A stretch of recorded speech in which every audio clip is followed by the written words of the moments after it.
a voice. I see the thousands of your letters, tweets, emails, you name it, coming in. Britain is broken.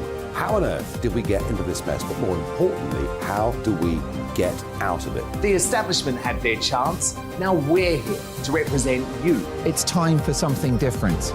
It's time for GB News. I'm very patriotic. I believe in Britain. Our best days lie ahead. Britain's watching. Britain's watching. Join us here on GB News. The People's Channel. Britain's news channel. I'm Simon Evans. Join me on GB News for Headliners at 11 p.m. What's the scoop? I'll be joined by two of the country's top comedians. That's right. As we take a look at tomorrow's newspapers tonight. We're going to get into trouble. If it's a big story, we'll be covering it. Spill some tea on him. There we go. But we'll also have some fun. I wouldn't stick up a bank. My father didn't love me. So anyway, Headliners every night from 11 on GB News, the People's Channel, Britain's news channel. Westminster is going around in ever-decreasing circles, followed by the media. Britain is broken. How on earth did we get into this mess? But more importantly, how do we get out of it? Join me at 7 p.m, Mondays to Thursdays on Farage, here on GB News. We will have open, rational debate. We've got to work out how Britain moves forward from this. Join us here on GB News, the People's Channel. Britain is watching.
The Scottish First Minister faces pressure to suspend Nicola Sturgeon after she's questioned for 7 hours by police. A very good morning to you. Welcome to the programme. It is bright and early, 6 o'clock on this Monday, the 12th of June. Welcome to Breakfast on GB News with Eamonn and Isabel. Well, leading the news this morning, politics all the way. Hamza Youssef is facing calls to suspend his predecessor, Nicola Sturgeon, from the SNP after she was arrested and questioned over the party's finances. She says she's innocent of any wrongdoing. Boris Johnson's been accused of orchestrating a mutiny against the government as a committee of MPs meet to sign off on what's expected to be a damning report into whether he misled Parliament over Partygate. Hundreds of migrants crossed the Channel to England yesterday as people smugglers took advantage of the hot weather.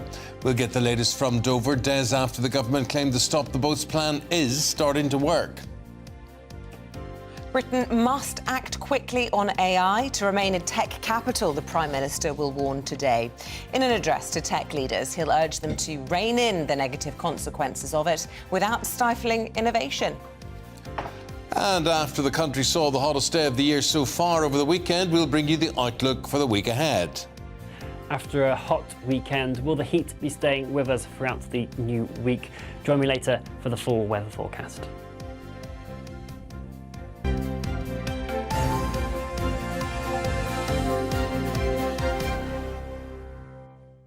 Well, we flirted with thunderstorms yesterday. The sky grumbled, it grew dark, there was lightning, but no rain. Didn't happen. See, I'm, 35 minutes from you, 40 minutes from you, and we had a good hour of heavy rain. Did you? More, yeah. Did it absolutely... Oh, sorry. All the cushions had to come in. Did they? All the cushions? That's when you Nothing know. Is all irritating. the laundry. Do you know, I've got outdoor furniture that is rain resistant. Well, that's ideal. Yeah. It's such a bore bringing it in. It just bounces off it. Yeah. Yeah. Should have done that. You've the cheap stuff then. Yeah, haven't you? yeah.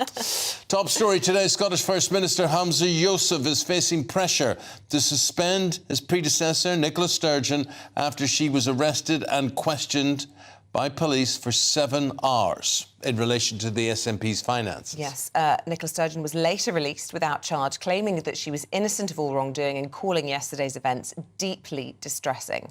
Now, this is part of an operation called Operation Branchform, launched by Police Scotland to investigate the use of £600,000 in donations to the SNP, which was earmarked for a second referendum. Well, joining us this morning is the former political director to Boris Johnson, Alex Crowley. Good morning to you. We will talk about Boris in just a moment because obviously that's your specific area of expertise. Yes. Apparently so. But some thoughts, first of all, on what's happened with Nicola Sturgeon. Apart from the very fact this is just unprecedented to have, you know, such a prominent British politician in custody for so many hours. Yes, released without charge, but this is a significant moment. It's very significant. Nicola Sturgeon is the United Kingdom's answer to Donald Trump. Right? Let's look at the points of comparison. She refuses to accept election results other than her own, which, by the way, has arguably prompted this whole mess in the first place. The fact that the SNP never accepted the original referendum result. They said, we're going to have a second referendum, which, of course, was this fighting fund that is now the subject of an investigation. What she's alleged of doing is far worse than any other politician in this country. I mean, you compare her to Boris, for example. I mean, the worst that Boris has had is a police fine for having a bit of birthday cake. Well, she says, I know beyond doubt that I am, in fact, innocent of any wrongdoing. She is a lawyer. She knows the law inside out. She does. And she will protest her innocence. The question, I suppose, is why are the SNP clinging on to her? Why haven't they suspended her? It's very curious, isn't it? There is for those people who support Nicola Sturgeon, it's a sort of almost cult-like support. It's you know, she can do no wrong in any circumstances. The current leader of the SNP knows how much political support she still retains within the party and within Scotland as well. And it would be interesting to see. He was her anointed one, wasn't he? He was, yes. Yeah. And now he's in the very difficult position of having to possibly suspend his political mentor. It's a big test of his leadership. Alex, here's the thing. What do I know? I know absolutely nothing, and I suppose I may speak for a lot of other people on this, because whether you like Nicola Sturgeon, whether you don't, whether you agree with her politics or not, I would find it really hard to believe that she could be motivated by something as base as money, or you know, I know there's an ongoing case, I know, but I just find it. Politically, she's entrenched in her ideology, and you sort of think, surely it doesn't come down to money. And I think a lot of people will be in that position. Quite possibly. Yeah. I mean, we are very lucky in this country in that, generally speaking, we don't have politicians who are motivated by money, and we don't have politicians who are corrupt in that fashion. Yeah. And that is obviously a very good thing. But what we do see with politicians like Nicola Sturgeon is that when they dig in, they will not move. And it doesn't matter if they were in the wrong or not. It doesn't matter if they oversaw something that was in the wrong. Once they decide to dig in, that's it. And that's where we get these problems. Which brings us to Boris. Indeed it does. Yes. He's accused of organising this mutiny against the Conservative Party. This is not going to end well, is it? Possibly not. I mean, look, what happened on Friday? I think there was a lot of blood rushing to the head. I think there was a lot of nonsense going on. Hopefully, it will calm down a little bit now.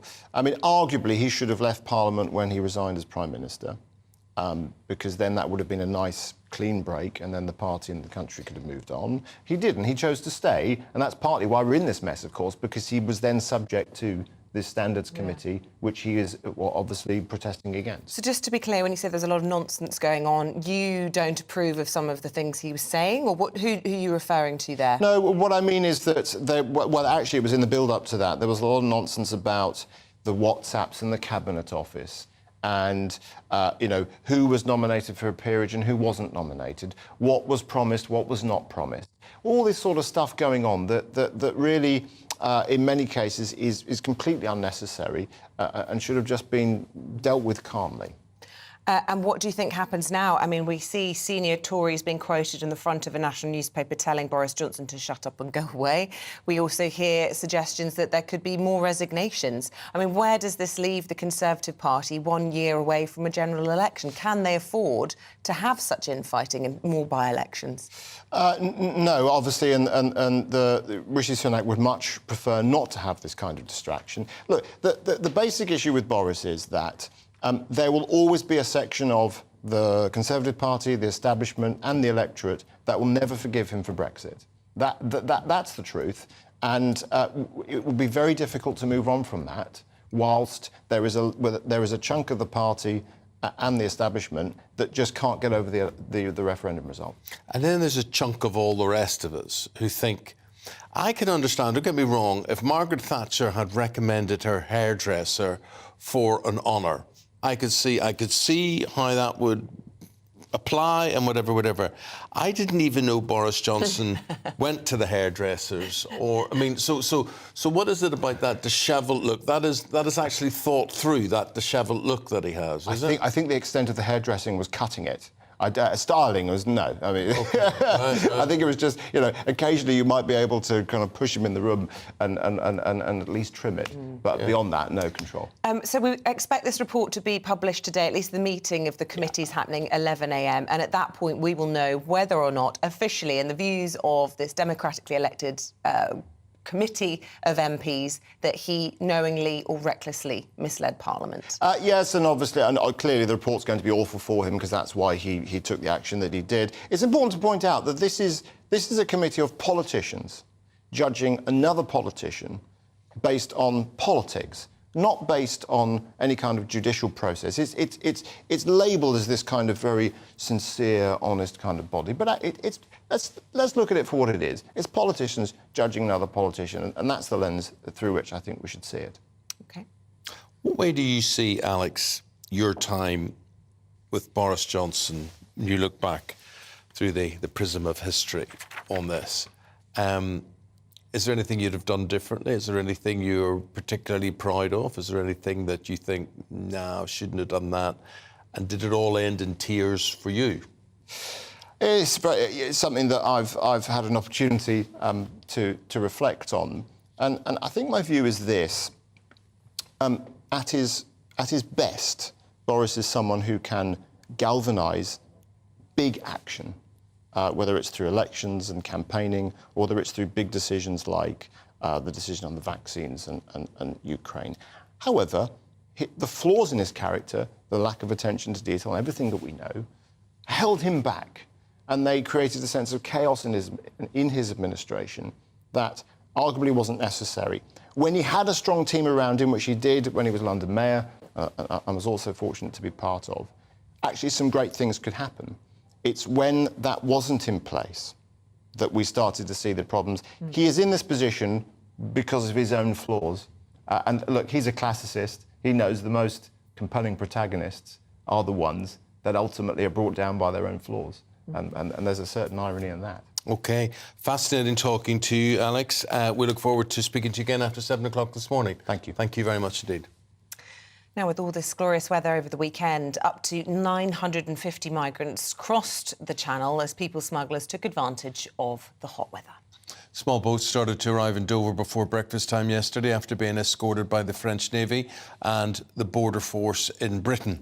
Well, this comes just days after Rishi Sunak claimed that his small boats plan was beginning to work. And our Home and Security editor, Mark White, has this report for us from Dover. Well, it was exactly a week ago that the Prime Minister, Rishi Sunak, told us all that the plan to stop small boats coming across the English Channel was working. A week on, we thought we would test that premise, and in fact, just yesterday we had a record for the number crossing in a single day, more than 500. And today again, weather conditions are perfect for more of the same. We're joined by Nigel Farage, GBNews presenter, knows these waters incredibly well. We're expecting another bumper day, Nigel. We are. I mean, the sheer cynicism of Sunak last Monday, arriving here when the wind was still blowing. They must have seen the long-term forecast. We've had 3.5 weeks of constant northeasterly winds in the English Channel. Very unusual. I've never known it from May into June to have that kind of weather system. High summer's now here. As you said already, 500 yesterday. Goodness knows what today will bring. And there's no disincentive. Yeah, sure, we've sent a few people back to Albania, but now it's people coming from the subcontinent that are making up the real numbers, rural Punjab, etc. Nothing will stop. Nothing the government's done will stop tens of thousands of people coming this year. And Sunak boasted last week when he was in Dover, oh, I've got 2 new barges. Well, one of them was filled up yesterday. Goodness knows how many more today. And in many respects, the government has actually been saved by the fact that we've had this very unusual weather. Now we're entering a period where clearly flat calm conditions are going to be much more of a regular occurrence. We could see easily more than the 45,000 who crossed last year. Yeah, the long-term forecast, I mean, you know, they're unreliable, but the long-term forecast is it's going to be a long, dry summer without much wind. 45,000 could easily be beaten. And, you know, we may have promised another 500 million to the French. And it's easy to blame the French, but actually, these boats are now taking off from a 70-mile stretch of coast. They've got hundreds of square miles of sand dunes in which to hide. All too easy to blame the French. I mean, we've been doing it for 1,000 years, I suppose. But actually, unless we start deporting people, unless we say, if you come illegally via this route, you won't be able to stay, they will keep coming. Thank you, Nigel, as we give you a look out into the flat calm conditions out there in the Channel. If we cross that 45,000, almost 46,000 of last year, that's going to be pretty difficult for Rishi Sunak in the months ahead. We're going to be concentrating on this throughout the programme this morning. We're going to go live to Dover with Mark after 7 o'clock. Right, with the time at 6:14, let's bring you up to date with the rest of today's top stories. Ofsted's new reforms don't go far enough, says the sister of a head teacher who took her own life. She says the changes do not adequately address the many problems that the system creates. Unions and Labour have also criticised the reforms, which include more funding for wellbeing support for teachers and school leaders, saying they must go further. 2 men have been charged in connection to the murder and disappearance of 21-year-old Chloe Mitchell in Northern Ireland. A 26-year-old man's been charged with murder and a 34-year-old man with assisting an offender. Detectives investigating Miss Mitchell's disappearance launched a murder inquiry on Sunday after suspected human remains were found in Ballymena. Almost a month's worth of rain fell over some of the country last night. A yellow thunderstorm warning from the Met Office remains in place until 9 o'clock across much of England, most of Wales, parts of Scotland and Northern Ireland.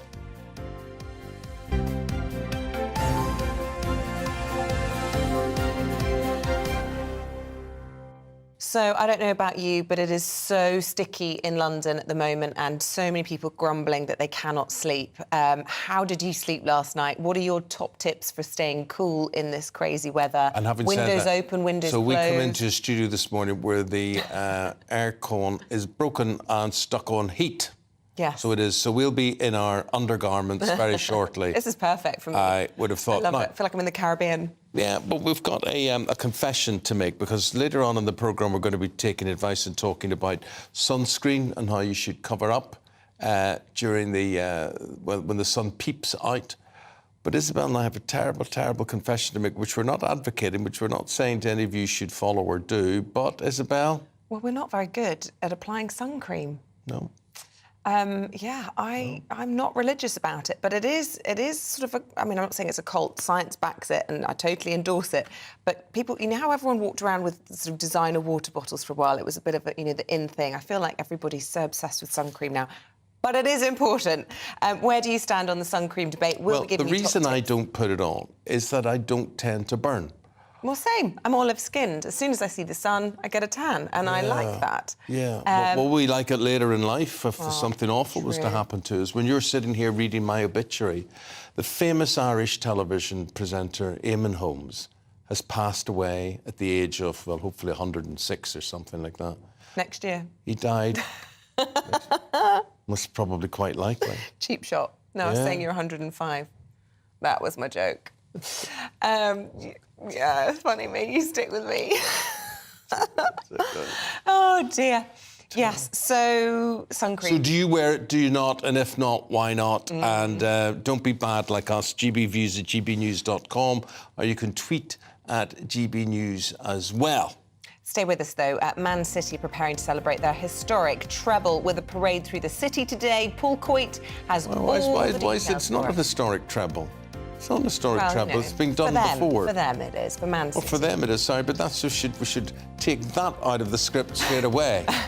They've done a treble. The historic treble was done in 1999. Oh, was that by Manchester United? Might have been. There we go. Back after this.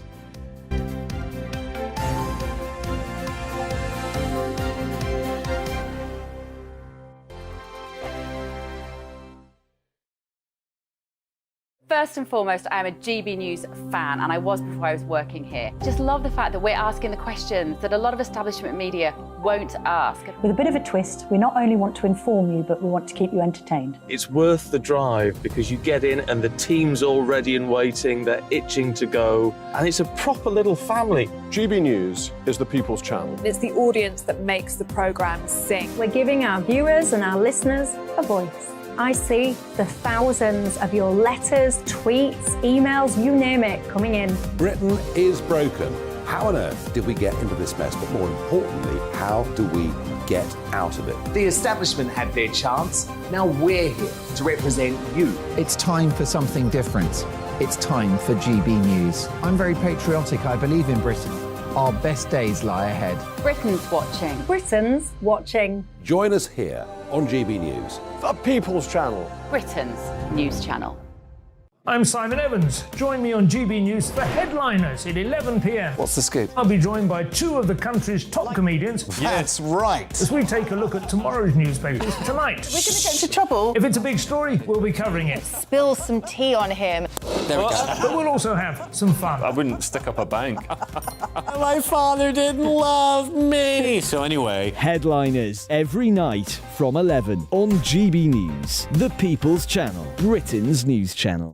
Westminster is going around in ever-decreasing circles, followed by the media. Britain is broken. How on earth did we get into this mess? But more importantly, how do we get out of it?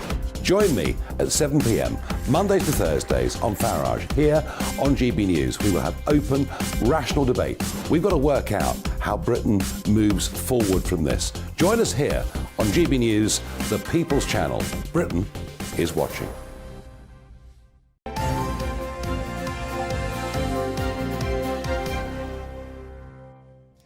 Welcome back at 6:20. Still to come on today's programme. It's a fortnight until it's Wimbledon fortnight. 6:45, we're going to a tennis club in Solihull that's attempting to make tennis more accessible by opening it up to wheelchair users. And with GPs in England soon able to prescribe weight loss drugs to patients with obesity, we'll ask if is it ever okay to tell your other half that they've gained weight. Oh, this is a minefield. That's at 7:25. No, but someone could tell me my tie's not straight. That would annoy me more. Oh yeah, that's really wonky. It is You need really to wonky, push it isn't it? towards coin tea, that's it. That's better. No, that's wonky the other way. There you go, in the middle, bang on. Right. Get in touch the usual way. Email us. So please. can I not? Could you not tell me out of love and respect and caring for me? What, as my telly husband? Yeah, Eamonn, you're getting a little bit of a double chin I there. would never dream of saying anything Would you like not? that. No. But to my husband, Yeah. I might say, we're going on holiday in 6 weeks. Perhaps we need to cut back on the midweek wine. Yes. Yeah. Something like that. It's a difficult one. It is a difficult one. When do you intervene? When do you not? When are you past remarkable? And I would say, no, that's annoying me now. What's that bit sticking up for now? Oh dear. Goodness sake. Wonky. That all sorted. I'm Okay. completely wonky. Yeah, you are. Yeah. Not for the first But time. you see, I would find that in terms of weight, my mother, God rest her, would always have said to me, my brothers would say to me, and I to them, but there's other people, journalists are good. I mean, it's the one area that they can feel they can comment on weight all the time. So it seems to be open season there. They wouldn't do it if you were bald, if you were red-headed, if you were, I don't know what else, all other sort of things but they feel they can do that. But from a loved one, from your closest person. I think it's part of your duty as a close one, isn't it? Yeah. Yeah. You have to it's the way it's delivered, isn't it? It's the way the news is delivered. OK, it is difficult. I'm sitting pondering it here. GBviews at gbnews.com or tweet at GBnews.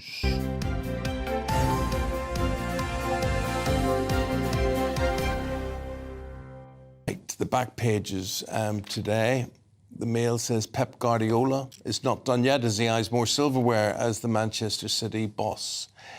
In the Mirror, the hero of Saturday night, Rodri, and it was a good goal, wasn't it, says they can now rule European football for a generation. And finally, in The Guardian, Novak Djokovic, what about this? Seals his 23rd Grand Slam to become the record men's holder after winning the French Open. Let's go to our man Paul Coit for this. Djokovic, a machine, unbelievable. Yep, and this is the debate now. We always get these. Is he the best of all time? 23 Grand Slams, says yes, he is. Obviously, you've got, you could separate the men and the women, and when you want to try to work that out, it's Margaret Court, the Australian player from the 60s and 70s. She's on 24. Who's the closest man? Closest man would have been Nadal. So he overtook Nadal. He drew level with Nadal. Nadal, a year ago, would have been one ahead of Novak Djokovic, but Novak Djokovic won 3 majors.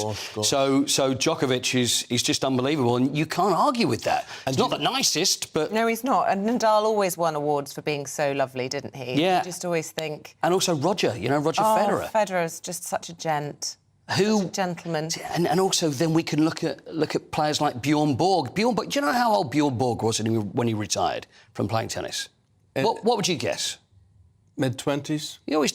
That's exactly. Is that right? No, he was 27. He was 27 after he won Wimbledon 3 times, and also the small rackets and everything. But lazy, I say. Yeah, I think so. You think we talk about the titles, but think of the work that has to go in to win a title and the practice. 100%. And I have a broken shoulder, and you can imagine the shoulders must wear out. Yeah. So you're out of Wimbledon this year, right? You're not going to be playing. I used to play tennis. I know. We've seen the picture, which I'm going to dig up, by the way, as soon as Wimbledon comes round again. I love that picture. But it's... The dedication is right. And when we look at Andy Murray, because I know you've got Judy on a little bit later, but Andy Murray, the dedication that Andy has shown, it's just unbelievable. When people think, oh, what a great charmed life it must be, go out and play tennis, after the operations that he had to try and get back. And it's, it's solitary work as well. It's not like where you would get teams and everybody would join together. This is a guy that's just got to keep working. And it's something that he will never give up. So, he's just one of his mummy is coming in today. Well, what time is Judy Murray coming in? It's about 8:25, something like that, is it? 8:45. But we should point out, speaking of Andy Murray, he just won the Surbiton Trophy last night, which is the precursor to Queen's, which is the precursor to Wimbledon. So he's on good form at that. Yeah, he is. I mean, it's the first title for 7 years. The reason he's entered Surbiton and the reason he hasn't played in the French Open, it's because it's ranking points. Because the more ranking points he gets, the more chance then he'll be seeded at Wimbledon, which comes up in a couple of weeks. And that's the most important thing, because if you go in at Wimbledon and you're not seeded, then you could end up playing Novak Djokovic in the first round, which is something you don't want to do. But it looks very good. So he won against Yuri Rodionov. You know Rodionov, don't you? 6'3", 6'2", 136 in the world. So he came through. And it rained for 3 hours as well. Dedicated the whole win to his kids. But unfortunately, his kids couldn't be there because of the rain that was in between, and then they had to get back. But anyway, Nottingham is next for him. I watched a great tennis documentary over the weekend. I think it was called Gods of Tennis. It's on the BBC iPlayer. Yeah. Superb. Superb. Incidentally, are you going to Wimbledon this year? I am going to Wimbledon this year, yeah. I'll be going on the Thursday. See, and Isabel, you're on the Friday, aren't you? I missed you by a day, yeah. Yes, exactly, yeah. First Friday. I was going to see if I could hook up with you, or we could go some stage. Well, my mixed doubles game is Friday, is my first match in that one, so I'll be giving that a go and seeing how that goes, and then I might just go for the veterans. But never mind Wimbledon, what's happening in Manchester today? Yeah, well, Manchester, as you can And there we are, that is the end of the sports bulletin. What is happening in Manchester? The greatest treble that's ever been won was by Manchester City. City. Manchester City at the weekend. Well, by the way, your tie's suddenly not straight again. I can't understand why. I don't know what's going on there. It's got a life of its own. I think that's worry. Look, Manchester City, of course, they won the Champions League. We know that against Inter Milan. 1-0. It was a good goal by Rodri. It was a very good goal by Rodri. It was a tough game. It was always going to be tough against Inter Milan. Tell you what, they could have pulled it out of the hat at the end, didn't they? It did look it did look possible, but the parade then, which I know you don't want to hear about, but it's going to be around Manchester today. Another Manchester City. For it? I tell you what, I think I like Man City. You do. That's called glory hunting. Yes, good way to start the week, that is. I do like to be around success. Do you? That's why we're friends.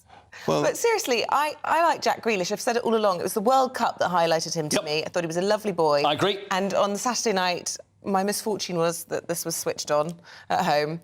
And there he was afterwards saying, I'm a family man. And I thought, oh, God love him. He is. He was so sweet. You know what? He's one of these footballers with a personality that we love because there's quite a few that actually don't really have too much to say. He's a nice boy. Absolutely. And then we've got England, Euro 24 qualifiers coming up at the end of the week. So you'll have Walker and Stones and Jack Grealish. I mean, the and season Foden isn't and over Phillips. for these guys yet, no? No, there's still no end for them. So there's a couple of games. There's Malta. There's the big glamour time. Malta away on Friday, and then North Macedonia on Monday. So they do that, and then they will get a break because Pep Guardiola was talking about this, wasn't he, on Saturday? Just saying it's just too much. It's just relentless. Again, it may sound like a charmed life, but it is tough. They need to have a break. So after the England games, it looks like they will have those. And we need to start concentrating on the transfer speculation whenever the window opens. But there's all the usual arguments about who's going where, whatever. But there's a couple of interesting ones there, including serious talk about Harry Maguire, Man United captain, to Newcastle. Newcastle is one. Spurs is being mentioned as well because we know he's not part of the plans there for Erik Ten Hag.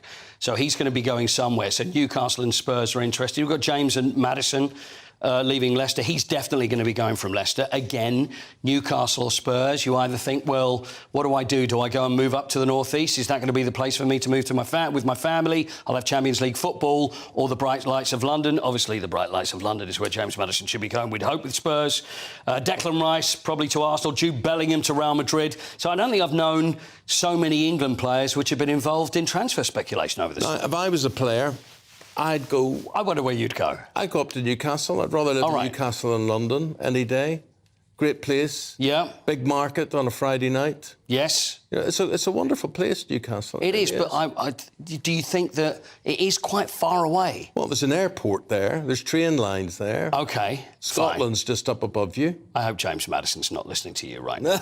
It's, there's a lovely stadium as well. But, I mean, Newcastle, if you're looking at teams, Newcastle, how brilliant that they've been going into the Champions League. And also, can you imagine James's Park, that first Champions League night? It's going to be unbelievable. Jude Bellingham looks nailed on for Real Madrid, though. Absolutely, no question. That's where he's going to be going. You think that maybe you come back here, but no, Real Madrid, and if you get asked by Real Madrid, you go. Okay. It only comes up once. Finally, my friend. Yes, sir. Basketball, mascots, UFC star Conor McGregor, put them all together, what do you get? You get trouble, that's what you get.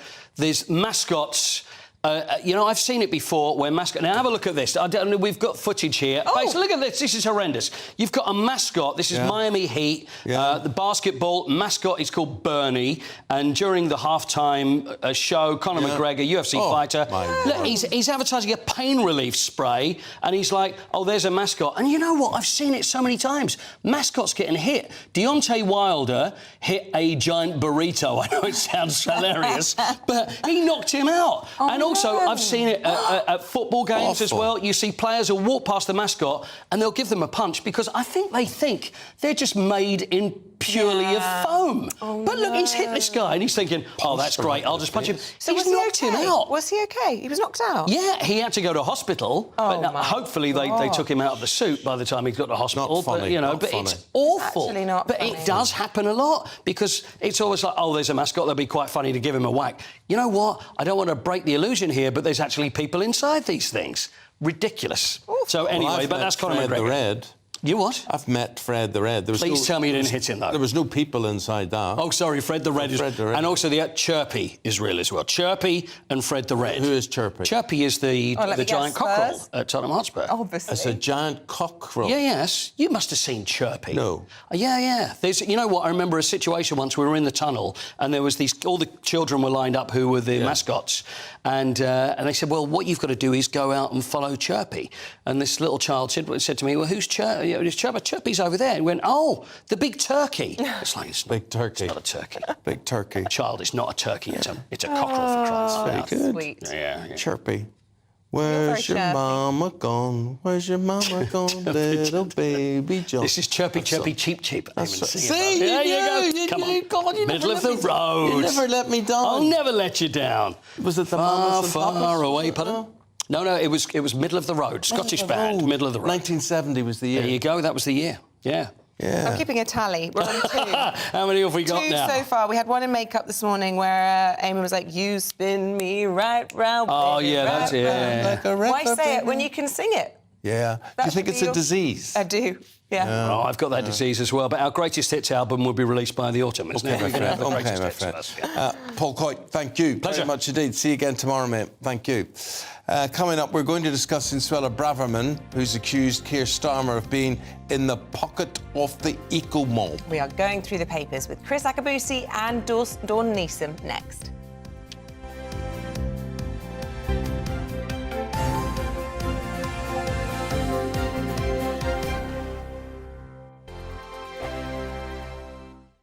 It's all about family, being in people's living rooms, all the interaction and getting to know who our viewers and listeners are. When I was young, my dad used to say, no, stop arguing. I wanted an outlet that would enable me to give my opinion. People are going through a really hard time right now, and I know that you don't feel like you're being listened to by the establishment. I came to GB News because it's the People's Channel, and I want the audience to have their say on the events of the day. We're dynamic. We do something different. Democracy shows that the wisdom of the nation is in its people. I get to travel to find out what the story is from a personal perspective. The British people aren't fools. We know when we're not being told the full story. We've got to work out how Britain moves forward from this. It's the best country in the world. The establishment had their chance. Now we're here to represent your views. Britain's watching. Britain's watching. Britain's watching. We're proud to be GB News. The People's Channel. Britain's news channel. Join me, Patrick Christie's, Monday to Friday, 3 till 6. We tackle the day's news agenda like you've never seen before. It's high tempo, high octane, the most controversial topics, and the best guests. You will not be able to take your eyes and ears off it. I'm not afraid to ask the questions that you really want answered. 3 till 6 p.m, Monday to Friday on GB News, the People's Channel, Britain's news channel. Join us every night on GB News at 11 p.m. for Headliners, which is 3 top comedians going through the next day's news stories, which is exactly what you need, because when the establishment has gone crazy, you need some craziness to make sense of it. So join us 11 p.m. every night on GB News, the People's Channel, Britain's news channel. Join me, Camilla Tominey, on Sunday mornings from 9:30, taking the politicians to task and breaking out of SW1 to see how their decisions are affecting you across the UK. Bursting the Westminster bubble every Sunday morning, only on GB News, the People's Channel. Britain's watching.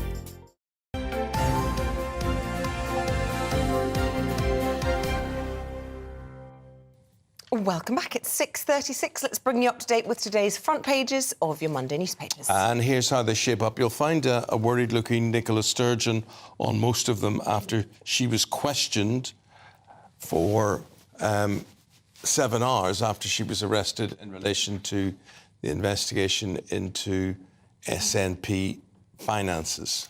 Some fun for the headline writers, though. Here's The Sun. They've gone for nicked, as the ex-SNP leader says her arrest was a shock and deeply distressing. The Mail. These are the words of the Home Secretary, Suella Braverman.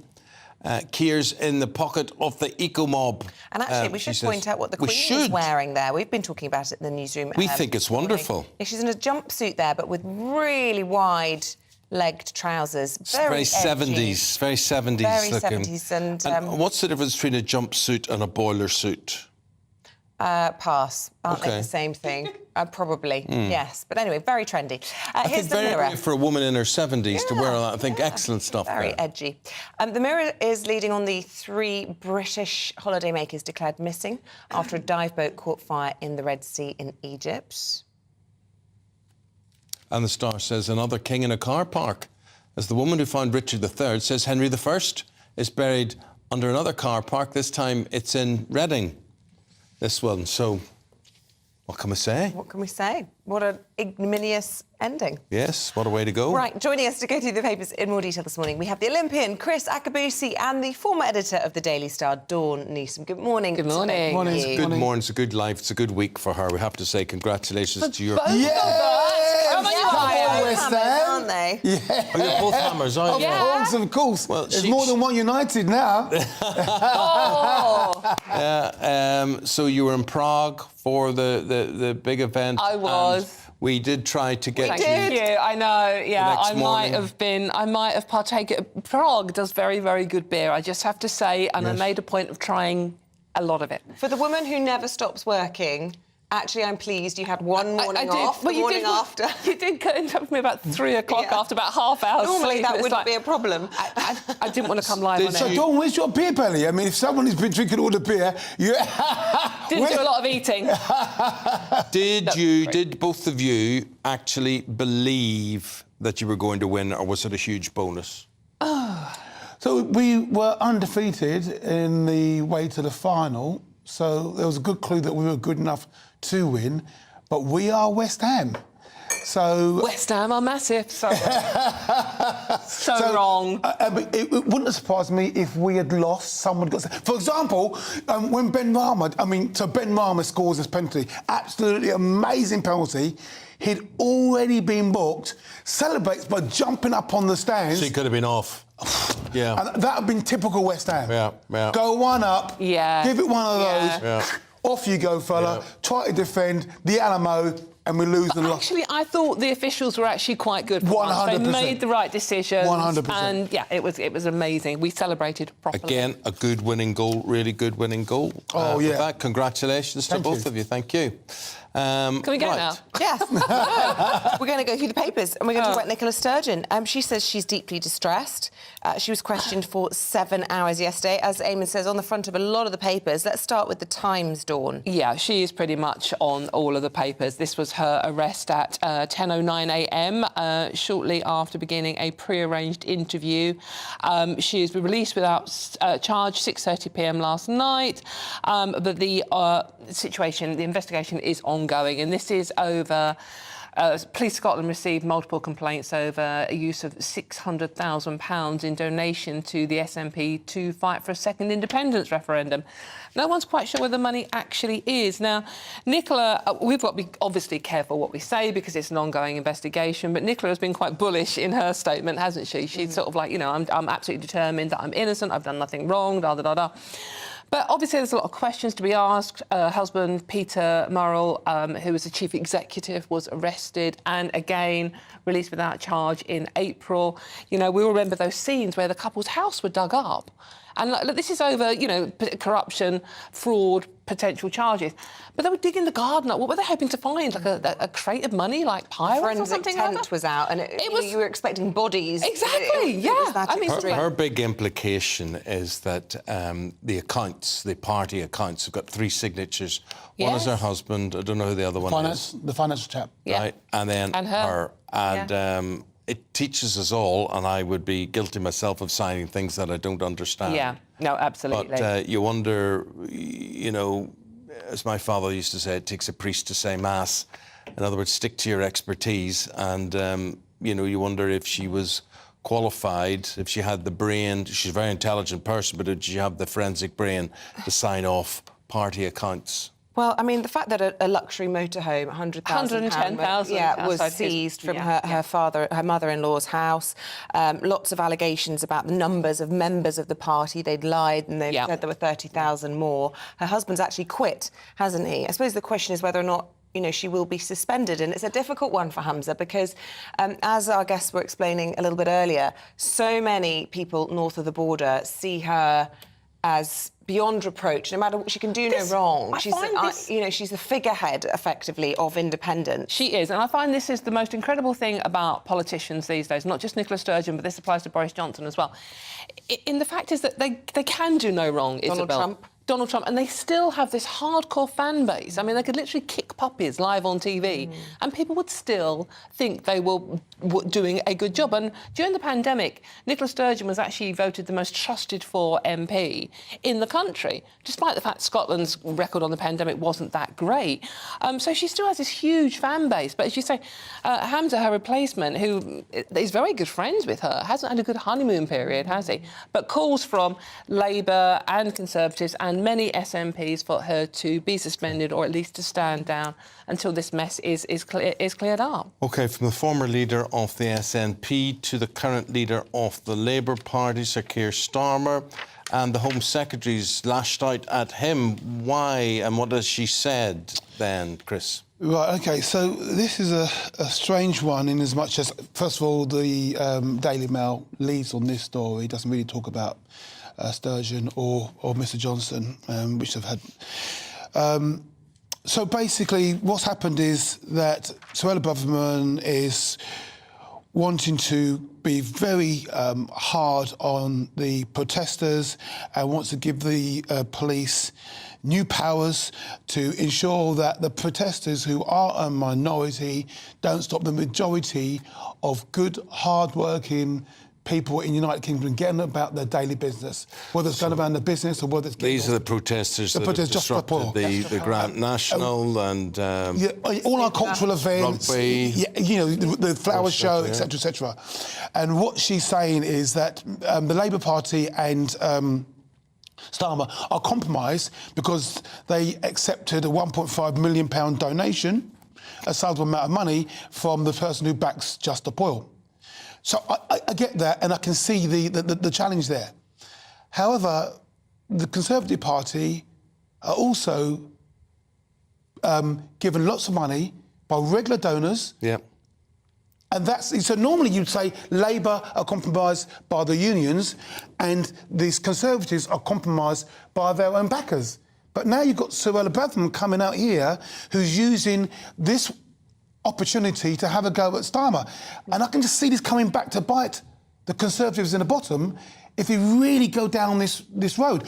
So I back her 100%. I don't like the way that, I mean, there's like 124 Just Stop Oil slow marches have cost us £14 million per annum, that's the nation, and 12.5k police hours to police them. So I get we've got to do something about it, because it's just not right and feasible that you can do this. But I'm really surprised they've gone down this route of the 1.5 million. The Tories have smelt a weak spot, haven't they, Dawn, in the Labour Party, when we've just had them flip-flop on this £28 billion net zero pledge.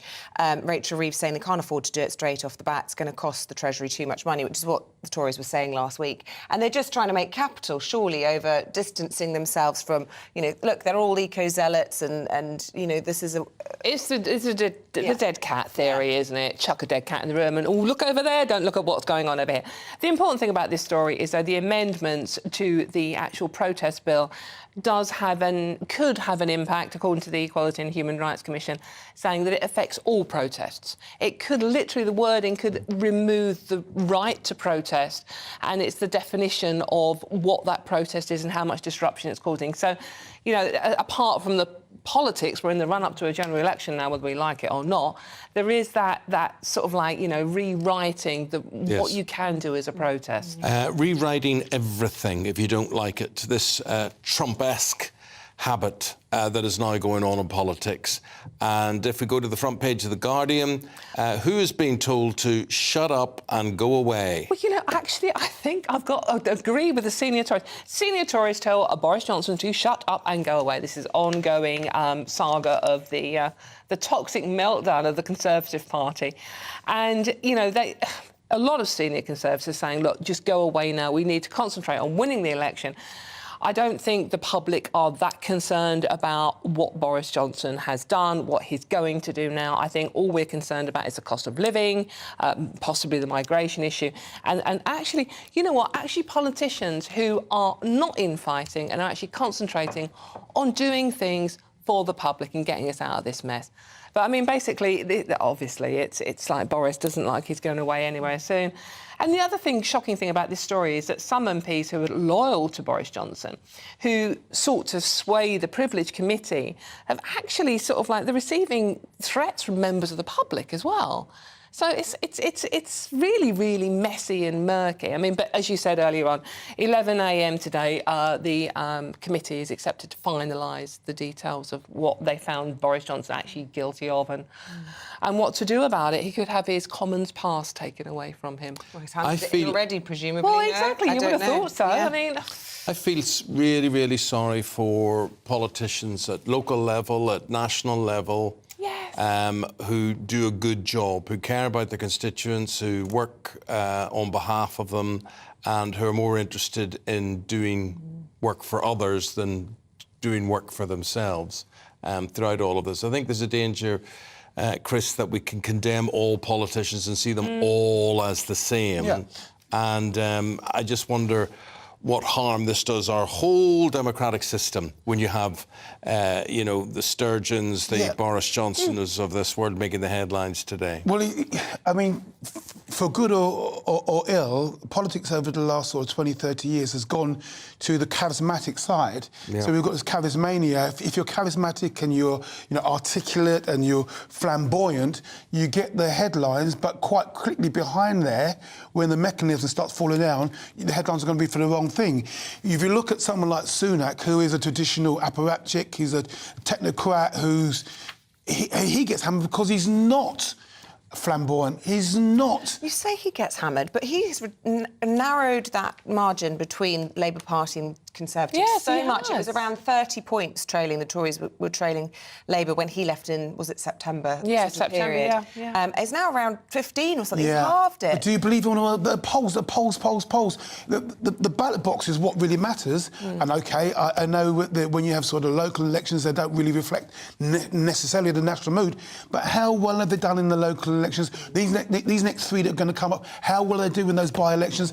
That's the test of the pudding, not what the pollsters say. They get it wrong all the time. I think Eamon's got a very good point that you forget about the MPs that are working hard, and you think in particular of David Amos and Joe Cox, who lost their lives doing a job, and they were actually the good ones. They were doing a good job and they cared about what they were doing for their constituents. And this is just all some sort of mad sideshow when the country is... Mad. But the damage is done. It was similar. My mum always made the parallel.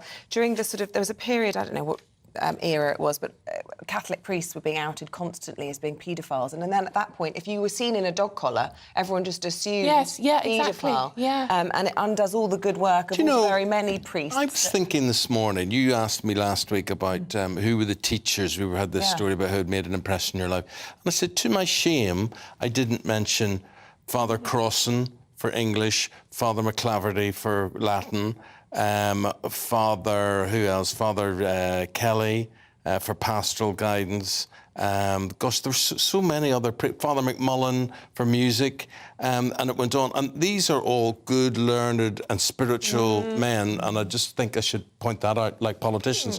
Now, I tell you what, though, somebody forgot to tell me about Henry I, because I don't know anything about... I played Henry V in the school play. Yeah. Did that. But Henry VIII I steals all the headlines, doesn't he? He steals all the headlines. So, Chris, who is Henry I? Why was he known? Who's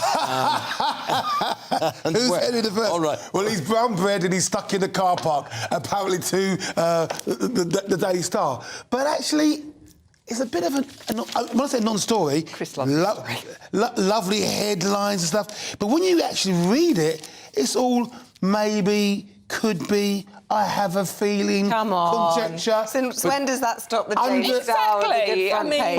Under the K, but or it wouldn't hasn't have been K stopped. for It hasn't Kikika, stopped the woman involved. This a woman called Philippa Langley, who found Richard III in Leicester car park. Yes, and she used a sixth sense for that as well. Yeah, OK, so lightning strikes twice. Yeah, well... Well, I mean, maybe, but I was looking for the sort of the data and the scientific, and it just says maybe and could be, and I had a feeling. And, no one's going to dig up the car park off Reading Prison then. No, not anytime soon. No. Your Tesco's is safe, or any other good shops are available.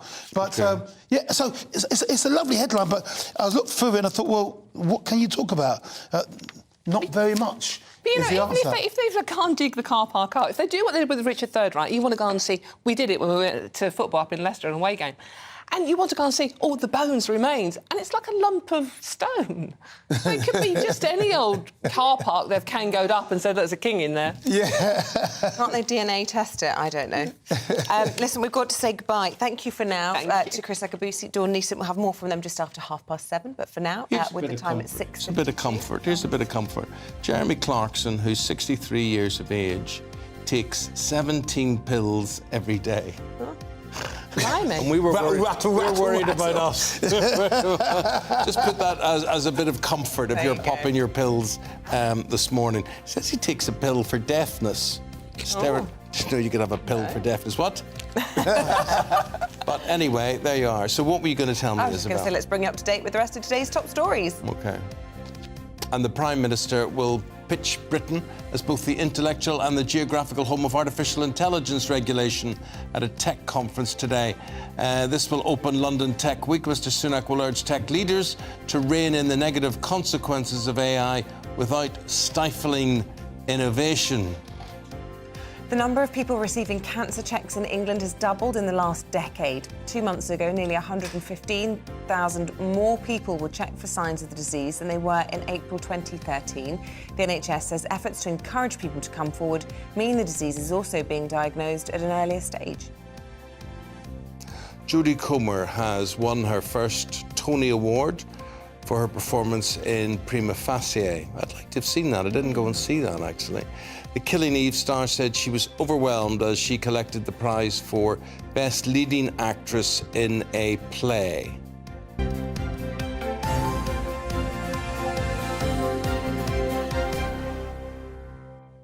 Tennis is a beautiful sport. It's lovely to watch, it's lovely to be able to play, and since I have been incapacitated in terms of moving around these days, I think, and that's even just to go and see a tennis match, but I think I'm more appreciative of this next story that's coming up. Well, the countdown is just 3 weeks till Wimbledon, and, well, tennis fever is spreading across the country already. OK.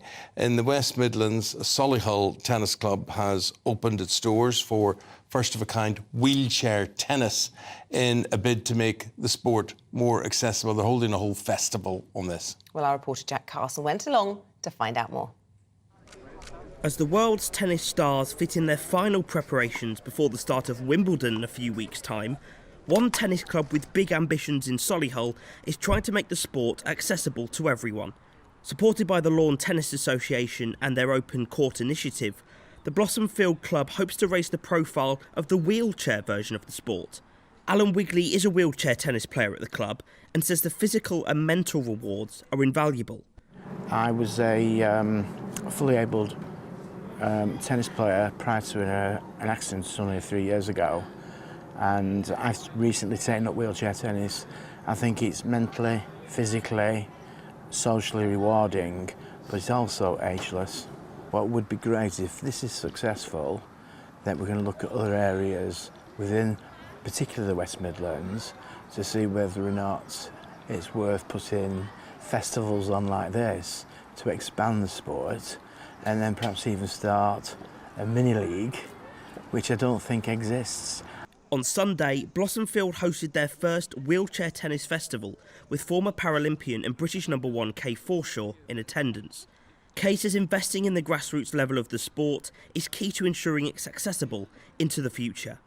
Becoming a Paralympian doesn't happen unless you have this foundation and these grassroots and the community and people supporting one another in terms of sort of development. When I was playing, the lottery funding was happening for me, which was incredibly helpful and motivating, because you are getting supported to train professionally. But what are the differences in skill needed to play in a chair? Claire Williamson is the head coach at Blossomfield. It's that initial thing of getting used to a chair that is quite responsive. So you get them into a chair very early on and get them moving around the court and maybe around some cones, and then getting the racket in the hand and just trying to get that sort of hand-eye coordination. I think the younger they are, the better. And it's such a great sport for just getting people together. After being taught through the basics and how to control the chair, it was my turn. Events like this are all about getting the community involved and letting everyone have a go. Not bad. With high hopes of eventually being able to start a competitive wheelchair league in the West Midlands, Blossomfield are serving up the opportunity for players of all abilities. Jack Carson, GB News, Solihull. Well, new balls, please, as we hit the break, and we'll have more on Nicola Sturgeon's 7-hour questioning by police following her arrest.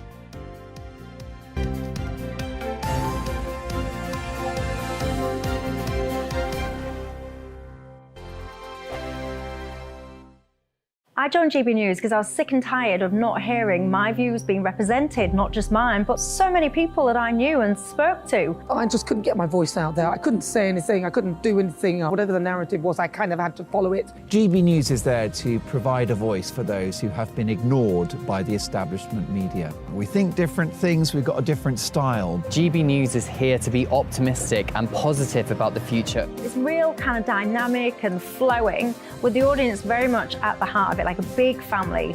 Here at GB News, we talk about the things that matter to you. Hearing the voices from right across our towns and cities, especially our towns. All sides of the argument represented with a heavy dose of opinion. We're on a mission here to make a difference. And the GB News family really is here for you, and whatever time of day you can watch or listen. Britain's watching. Britain's watching.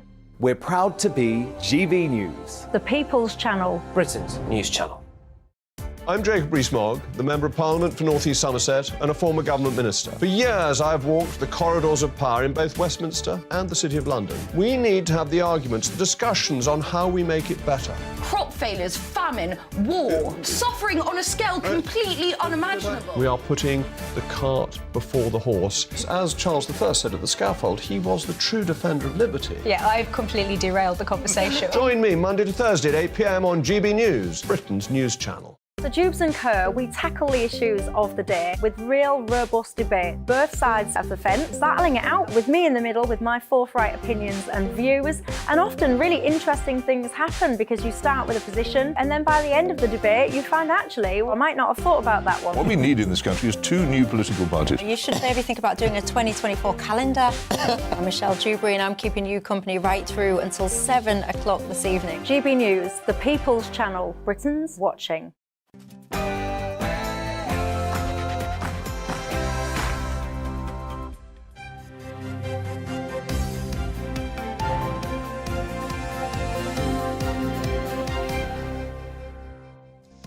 Calls for Nicola Sturgeon to be suspended after she's arrested and questioned for 7 hours by police. Hello there, very good morning to you. 7 o'clock is the time. It is Monday the 12th of June. You're tuned into breakfast on GB News with Eamonn and Isabel. Here's what's leading the news this morning. Nicola Sturgeon says she's innocent of any wrongdoing after she was arrested and questioned over the party's finances. The Scottish First Minister, Holmes, is now facing pressure to suspend his predecessor. Boris Johnson's been accused of orchestrating a mutiny against the government as a committee of MPs meets to sign off on what is expected to be a damning report into whether he misled Parliament over Partygate. Hundreds of migrants crossed the Channel to England yesterday as people smugglers took advantage of the hot weather. We'll get the latest from Dover, days after the government claimed the Stop the Boats plan starting to work. Britain must act quickly on AI to remain a tech capital, says the Prime Minister. In an address to tech leaders, he will urge them to rein in the negative consequences of AI without stifling innovation. And after the country saw the hottest day of the year so far over the weekend, we'll bring you the outlook for the week ahead. After a hot weekend, will the heat be staying with us throughout the new week? Join me later for the full weather forecast.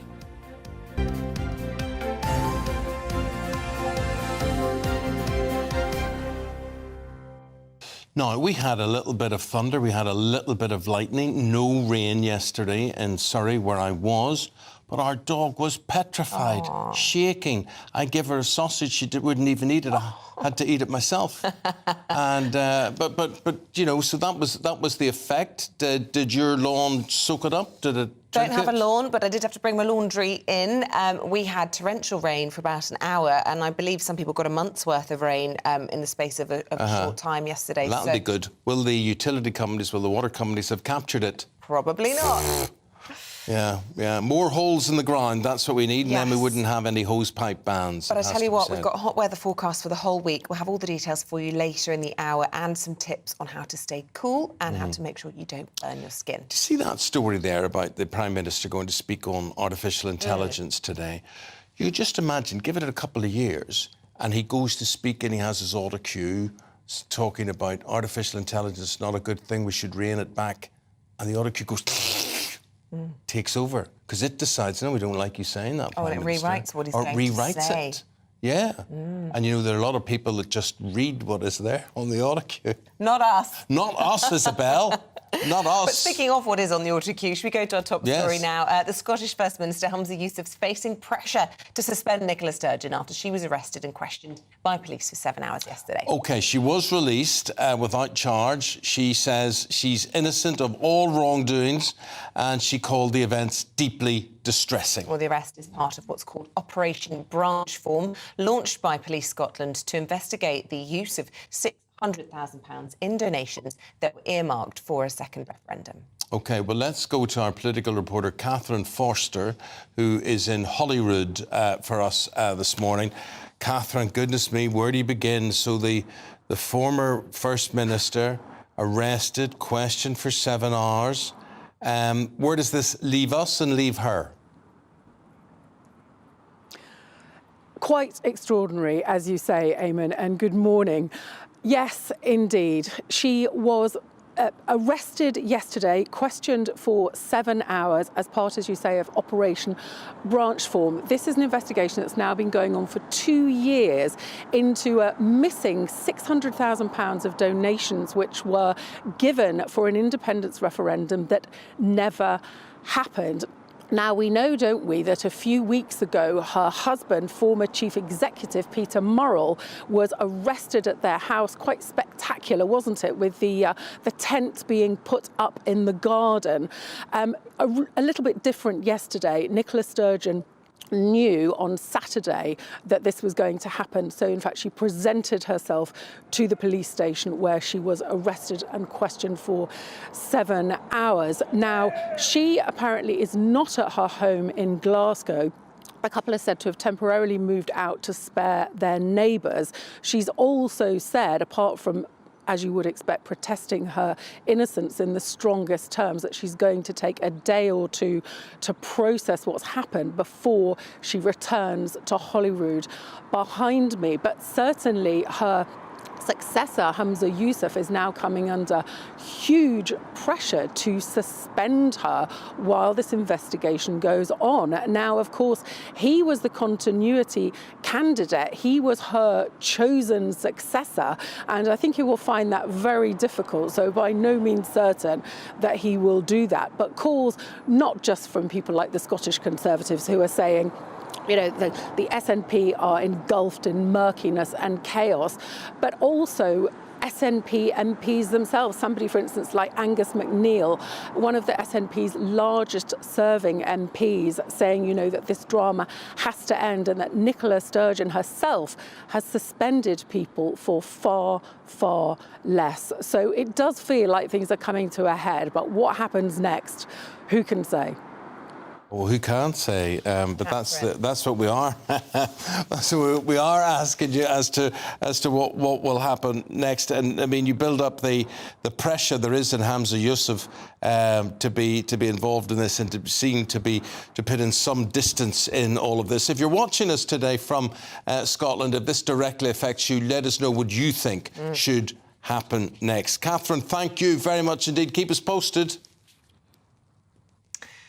Now, MPs investigating whether Boris Johnson deliberately misled Parliament about lockdown parties in Downing Street will meet today to conclude their inquiry. The report's predicted to conclude that the Prime Minister deliberately lied, and joining us is the former political director to Boris Johnson, Alex Crowley. The trouble about this, it's easy when people tell lies, admit to lies, and have been found guilty of lying in the past. It's hard to reach any other conclusion, but there are more lies. Potentially. I think that Boris would probably point out, as he did in his quite lengthy resignation statement on Friday, that this is a committee that is not without bias. Yeah. It is a committee formed of politicians judging another politician, and so invariably it is subject to the laws of politics. It's not subject to the laws of natural justice. What's the point of them, Alex, then, these hearings like this? What is the point? Well, I mean, does it have any credibility? That's what I'm trying to say. Well, Boris and his supporters will obviously try to talk down the credibility of the inquiry. I mean, it's somewhat academic now, because he's resigned as an MP. He's decided to go before he was obviously going to be subject to a by-election, which is what he concluded that the report would lead to. He doesn't want to lose his winning record. At the end of the day, every time his name has been on a ballot paper, he has won an election. And that is his USP. That is the thing that he is hoping that Tory MPs, in a year or two's time possibly, will look to and think, yeah, he's a winner. We need to go back to him. Except they can't go back to him as leader, can they? Because he has to be an MP. Indeed. And you know, there will be people who say, right, well, this is definitely the end. Of course, there have been quite a few times where people have said this is definitely the end for Boris. And I think there will always be an appeal to him for parts of the party and large parts of the country as well. And he knows that. Because of his uniqueness, his unique style. And equally, there will always be people in the party, in the media, in the Whitehall establishment that will never forgive him for Brexit. People disliked him before because they thought he was a clown. They now really dislike him because he delivered the one thing that they cannot reconcile themselves with. But this isn't about Brexit. This is, a lot of people dislike him because he's been found out as a liar, and the highest order of liar, lying to Parliament, which has to be, well, it is unprecedented in British politics, British political history, which is what we're expected to find out at 11 o'clock. Yeah. People like Anthony Seldon, respected British historians, coming out saying the damage he has done to Britain is untold by telling lies and undermining these democratic institutions. You talk about them as just being politicians casting judgments on other politicians. They're democratically elected people that we have chosen to put in office. Yeah, and the chair of the committee already made her mind up and her judgment before the committee was even formed. Is a Conservative Party predominantly select committee? Well, yes, except even the Conservative members of that committee, quite a few of those are noted opponents of Boris. And so it's not quite as simple as saying that it's a Conservative-dominated committee. But look, I don't unquestionably defend him, right? You know, he made mistakes over Partygate, and he paid for them. He lost his position as Prime Minister because of those mistakes. But it's not about him, is it? It's about us. This is our seat of democracy. And today we're finding out that in the very heart of democracy, the British people and their elected representatives were deliberately lied to. It's almost not about whether or not he's paid the price for it. What about our democracy?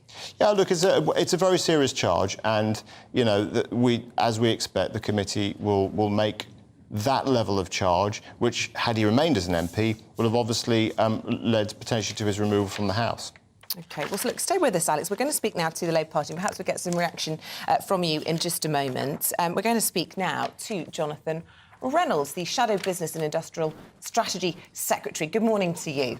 Very nice to see you again, Jonathan. What a day. We've no shortage of things to talk about, not necessarily even just your own party, but Nicola Sturgeon, she says she's done you no wrong. I'm not asking you to judge. I know there's an ongoing case and all that sort of thing. But, you know, even you hardened guys within the political circle must have been surprised by how this whole story has unfolded. Where does this leave Humza Yousaf in what he should be doing next? Bearing in mind, he is Nicola Sturgeon's anointed one. Well, good morning. Well, you're right, Eamonn. I mean, I took the kids to the cinema at the weekend, turned the phone off for 2 hours, put it back on. Couldn't quite believe what I was seeing. I mean, you're right to say the descent of the SNP has been something I think no one quite saw coming. For Humza Yousaf, he was the establishment candidate. I mean, pretty much anyone who had any kind of position within the SNP was supporting him for leader. He is absolutely integral to the succession from Salmon to Sturgeon to him. So he probably needs to tell us, what did he know about some of these events? And I'm afraid, in the weeks and months ahead, he'll have to do that. And look, you talk about turning your phone off and coming out and finding it. I mean, you must have been delighted, frankly. Labour will be eyeing up potentially upwards of, 25, 30 seats north of the border in Scotland. And ultimately, what has been happening to the SNP could hand the Labour Party the keys to Downing Street. Well, certainly we think we're very competitive in Scotland. That's a welcome change. We haven't been. We've had to work quite hard to win the trust of people back in Scotland, and I think we can, yes, look to trying to win back some of those seats in Scotland, but that's alongside the red wall in England and the blue wall in England at the same time, and those classic marginals. I mean, we know from our more difficult electoral experiences that in Scotland people want to know, can Labour win in England?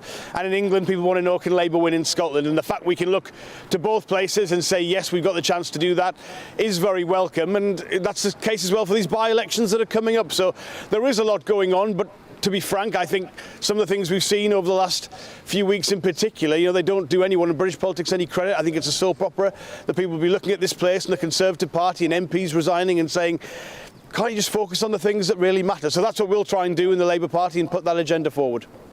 Yeah, but you must be enjoying Boris Johnson. Some people have called it his mutiny within the Conservative Party. I just don't know what to say about Boris Johnson. I really don't. I mean, I think the statement he made was so obviously false. The reasons he gave, I mean, if someone is trying to, in your words, force you out of something, you don't resign. He's got this committee report coming up, inbuilt Conservative majority. If that went against him, he's got a vote in Parliament, inbuilt Conservative majority, because they've got a majority. If you are found guilty, you've got to have a recall petition. That's 10,000 people at least voting in your own constituency that they don't want you anymore. And then you've got an election in which you can stand. So the idea has been forced out is ridiculous. But honestly, I don't think Boris Johnson knows what the truth is. I think he genuinely doesn't know when he's lying, and I think that is why he's got himself into this position. And ultimately, it feels like his entire life and career have caught up with him in this last week. Yeah, and look, with infighting within the Conservatives, again, good for the Labour Party. You're keen to try and win back what Boris Johnson was so successful in appealing to. Of course, we talked about it as the Red Wall. Are you doing that, though? I mean, Suella Braverman, the Home Secretary, coming out today saying that the Labour Party is in the pocket of the eco-mob. That's not going to go down well with those Red Wall voters, and taking donations from the people behind Just Stop Oil. That's hardly in favour of the hard-working British people. Well, I don't think Suella Braverman could find the red wall with a map and a compass, to be honest. I think if you look at what people in an area like mine want in the surrounding area, it's the kind of active industrial policy, making sure we get the good jobs out of this huge transition that is already upon us in the UK and the rest of the world. That's the kind of policy we've got. Big public investment, planning reform, changes to business rates and apprenticeship levy. That's the kind of economic agenda. Areas like I want to rebuild the industrial heartlands of this country. There's only Labour offering that. The Conservative Party are nowhere near. And frankly, you see these stories from people like Suella Braverman because after 13 years, they haven't got a record they can defend to the British public. And I just want to ask you finally on Boris Johnson. The resignation on Friday was also surrounded in all the debate about his honours list and the people that he put forward. Would Labour be putting, continuing that system? I know that you want to reform the House of Lords, but would you continue with the honours system?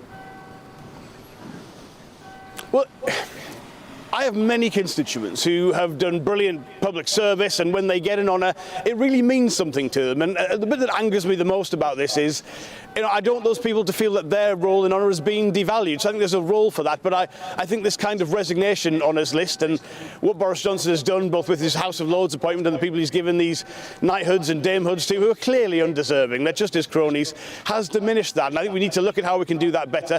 I do think the Prime Minister should block that list if he has anything about him, because clearly it's a disgrace. Well, congratulations, though, to Manchester City on Saturday night. That comes in...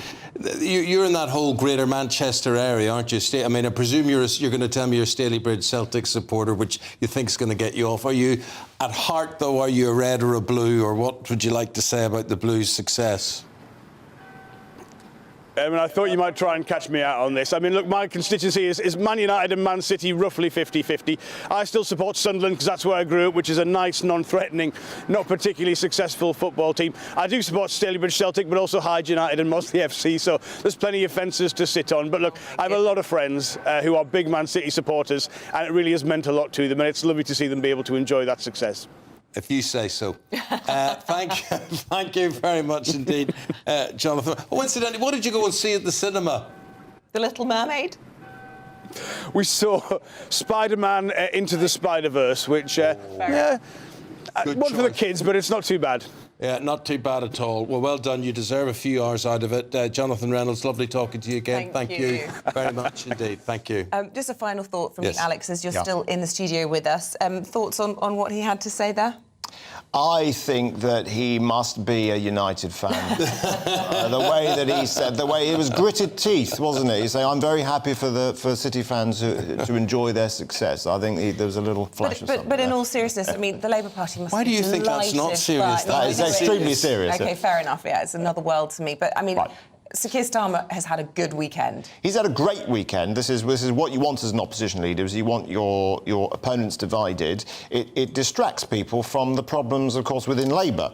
As before all this kicked off on Friday, there was a big row with Labour's spending plans and all of this money that they're proposing to borrow for so-called green projects. We see today with Suella talking about the donations from Just Stop Oil to Labour and what influence they might have in a future Labour government.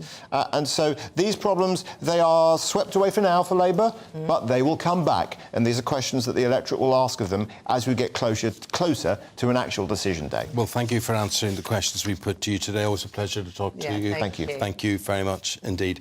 The time, 19 minutes past 7 o'clock on this Monday morning. And let's bring you up to date with the rest of today's top stories. Ofsted's new reforms don't go far enough, according to the sister of a head teacher who recently took her own life. She says the changes do not adequately address the many problems that the system creates. 2 men have been charged in connection to the murder and disappearance of 21-year-old Chloe Mitchell in Northern Ireland. A 26-year-old man's been charged with murder and a 34-year-old man with assisting an offender. Detectives investigating the disappearance launched a murder inquiry on Sunday after suspected human remains were found in Ballymena. Almost a month's worth of rain fell over some of the UK last night. A yellow thunderstorm warning from the Met Office remains in place now until 9 p.m. across much of England, most of Wales and parts of Scotland and Northern Ireland.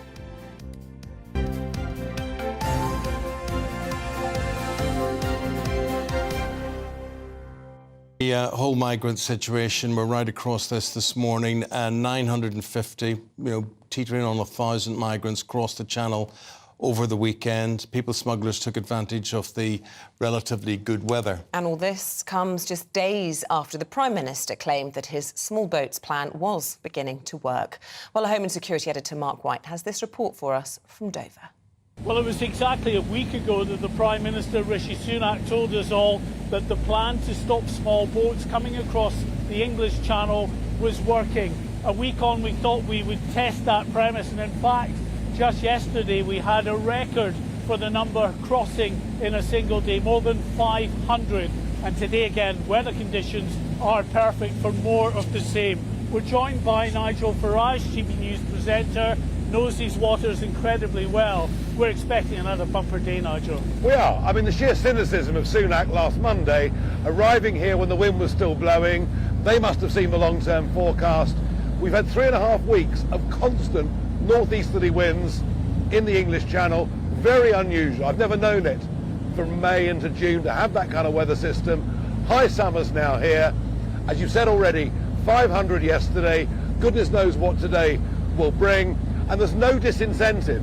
Yeah, sure, we've sent a few people back to Albania, but now it's people coming from the subcontinent that are making up the real numbers, rural Punjab, etc. Nothing will stop. Nothing the government's done will stop tens of thousands of people coming this year. And Sunak boasted last week when he was in Dover, oh, I've got 2 new barges. Well, one of them was filled up yesterday. Goodness knows how many more today. And in many respects, the government has actually been saved by the fact that we've had this very unusual weather. Now we're entering a period where clearly flat calm conditions are going to be much more of a regular occurrence. We could see easily more than the 45,000 who crossed last year. Yeah, the long-term forecast, I mean, they're unreliable, but the long-term forecast is it's going to be a long, dry summer without much wind. 45,000 could easily be beaten. And we may have promised another 500 million to the French. And it's easy to blame the French, but actually, these boats are now taking off from a 70-mile stretch of coast. They've got hundreds of square miles of sand dunes in which to hide. All too easy to blame the French. I mean, we do it for 1,000 years, I suppose. But actually, unless we start deporting people, unless we say, if you come illegally via this route, you won't be able to stay, they will keep coming. Thank you, Nigel. As we give you a look out into the flat calm conditions out there in the Channel, if we cross that 45,000, almost 46,000 of last year, that's going to be pretty difficult for Rishi Sunak in the months ahead.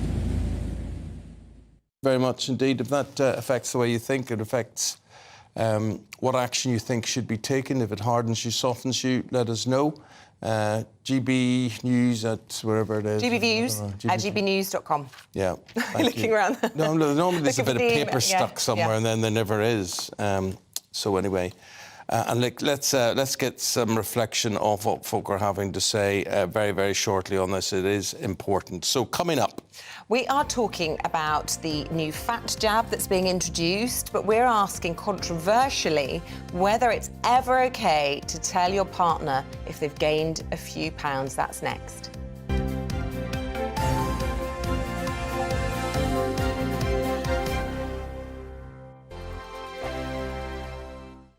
First and foremost, I am a GB News fan, and I was before I was working here. Just love the fact that we're asking the questions that a lot of establishment media won't ask. With a bit of a twist, we not only want to inform you, but we want to keep you entertained. It's worth the drive because you get in and the team's all ready and waiting, they're itching to go, and it's a proper little family. GB News is the people's channel. It's the audience that makes the programme sing. We're giving our viewers and our listeners a voice.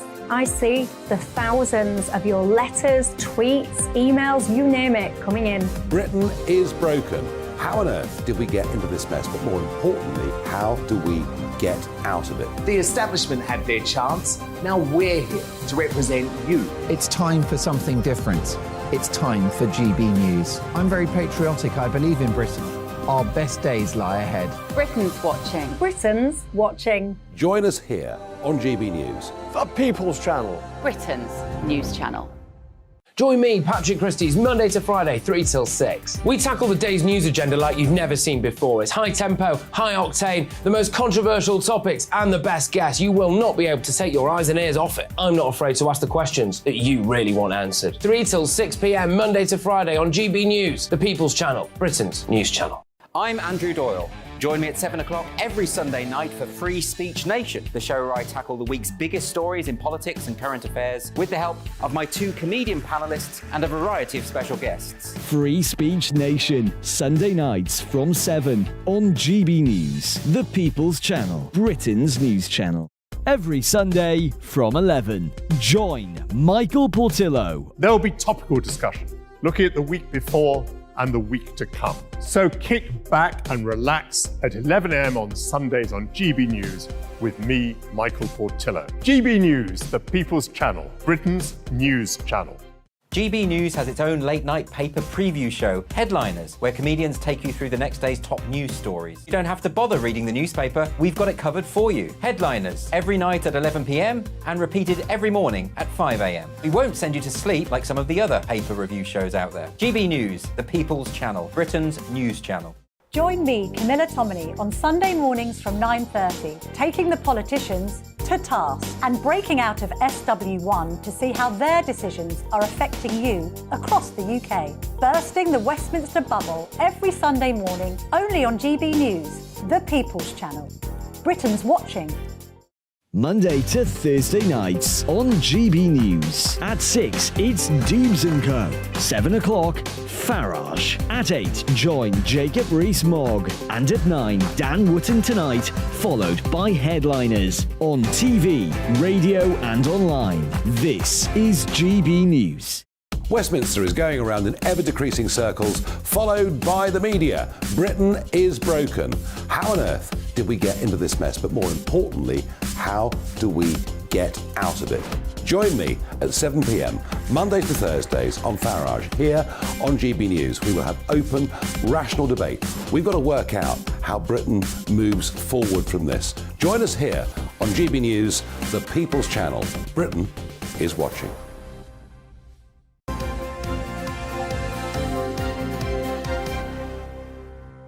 Nicola Sturgeon, suffice it to say, most of you don't seem to be fans, so I don't think we're talking about fans. The reason my papers are floating a bit there is that probably against health and safety, but we are ready to... It's hot in here. It's hot. I quite like a fan, though. It's that song. It's getting hot in here. No, don't do the next bit. All right, OK.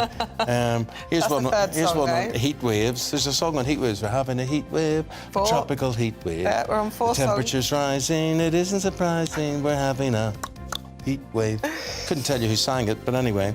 Angela on heat waves. My tip is fill your hot water bottle with cold water. Freeze it. Wrap it in a plastic bag and towel and take it to bed to rest your feet on. It's also very good to do something like that for your pillow. Might bring it into work. Keep a nice, cool pillow. Yes, yes, you're right. Or put your bed sheet in a plastic bag in the freezer, and just before you get into bed, put your sheet on to cool you down. It'll be so hot making the bed that that'll deal away with any effect. Shake it out. Anyway, your tips this morning on how to stay cool, because it is roasting, and it's going to be roasting all week. Now, when should you tell someone they're overweight or not? Now, I have to say, I find it amazing that we're having a debate about this. I've never found it people being reticent in telling me. But it's about whether your partner should tell you or not, or whether in the street, people walk up to me and they do this. Fairly putting on the beef there. Really? Fairly putting on the beef. In Northern Ireland? That's what they do. Cheeky. That's what they do. Gareth says, recently, while guests of friends, the wife told her husband, a rotund master butcher, you're overweight, but in a very blunt way. I was shocked, I was surprised, I was embarrassed. However, I was totally nonplussed when my wife joined in and said to me, you too could also lose a few pounds. But the honesty was just what I needed.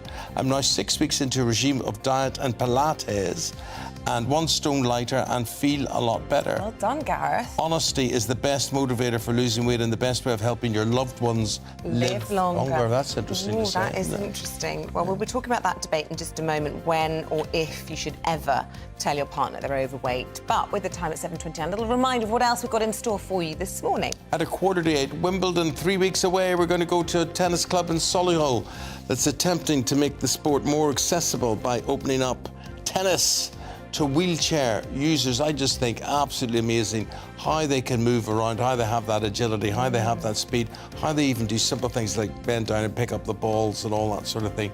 So respect to you if you play wheelchair tennis. Then at 8:20, we're going to be speaking to the photographer who chronicled the ups and downs of Boris Johnson's political career from Brexit to Partygate. He was there for it all. He only got asked to leave the room, I think, 5 times in his entire career. So he's seen it all, done it all. Great friends of Boris. That's a little bit later on. OK. You can join in any of the discussions. Let us know what you think. gbviews@gbnews.com. And remember, who loves you, baby? We do.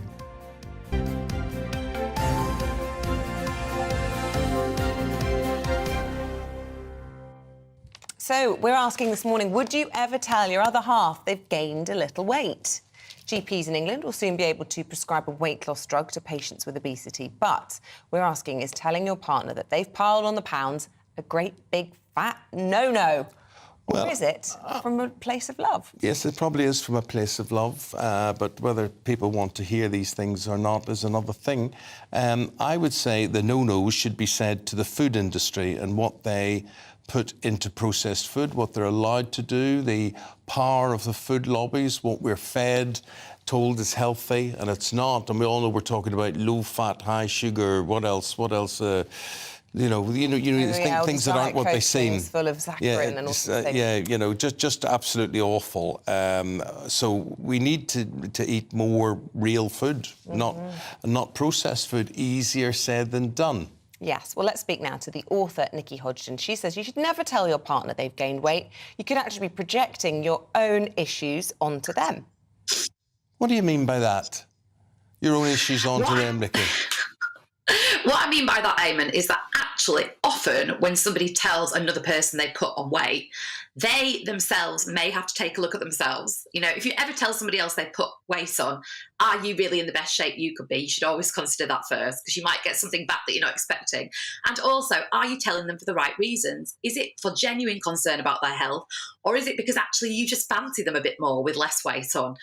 Or you feel embarrassed by their weight gain? And it's really, really important to examine your motives for doing so. I think there's only one situation actually where you can say to somebody that they've gained weight, and that's if they are, significantly overweight and their health is actually at risk.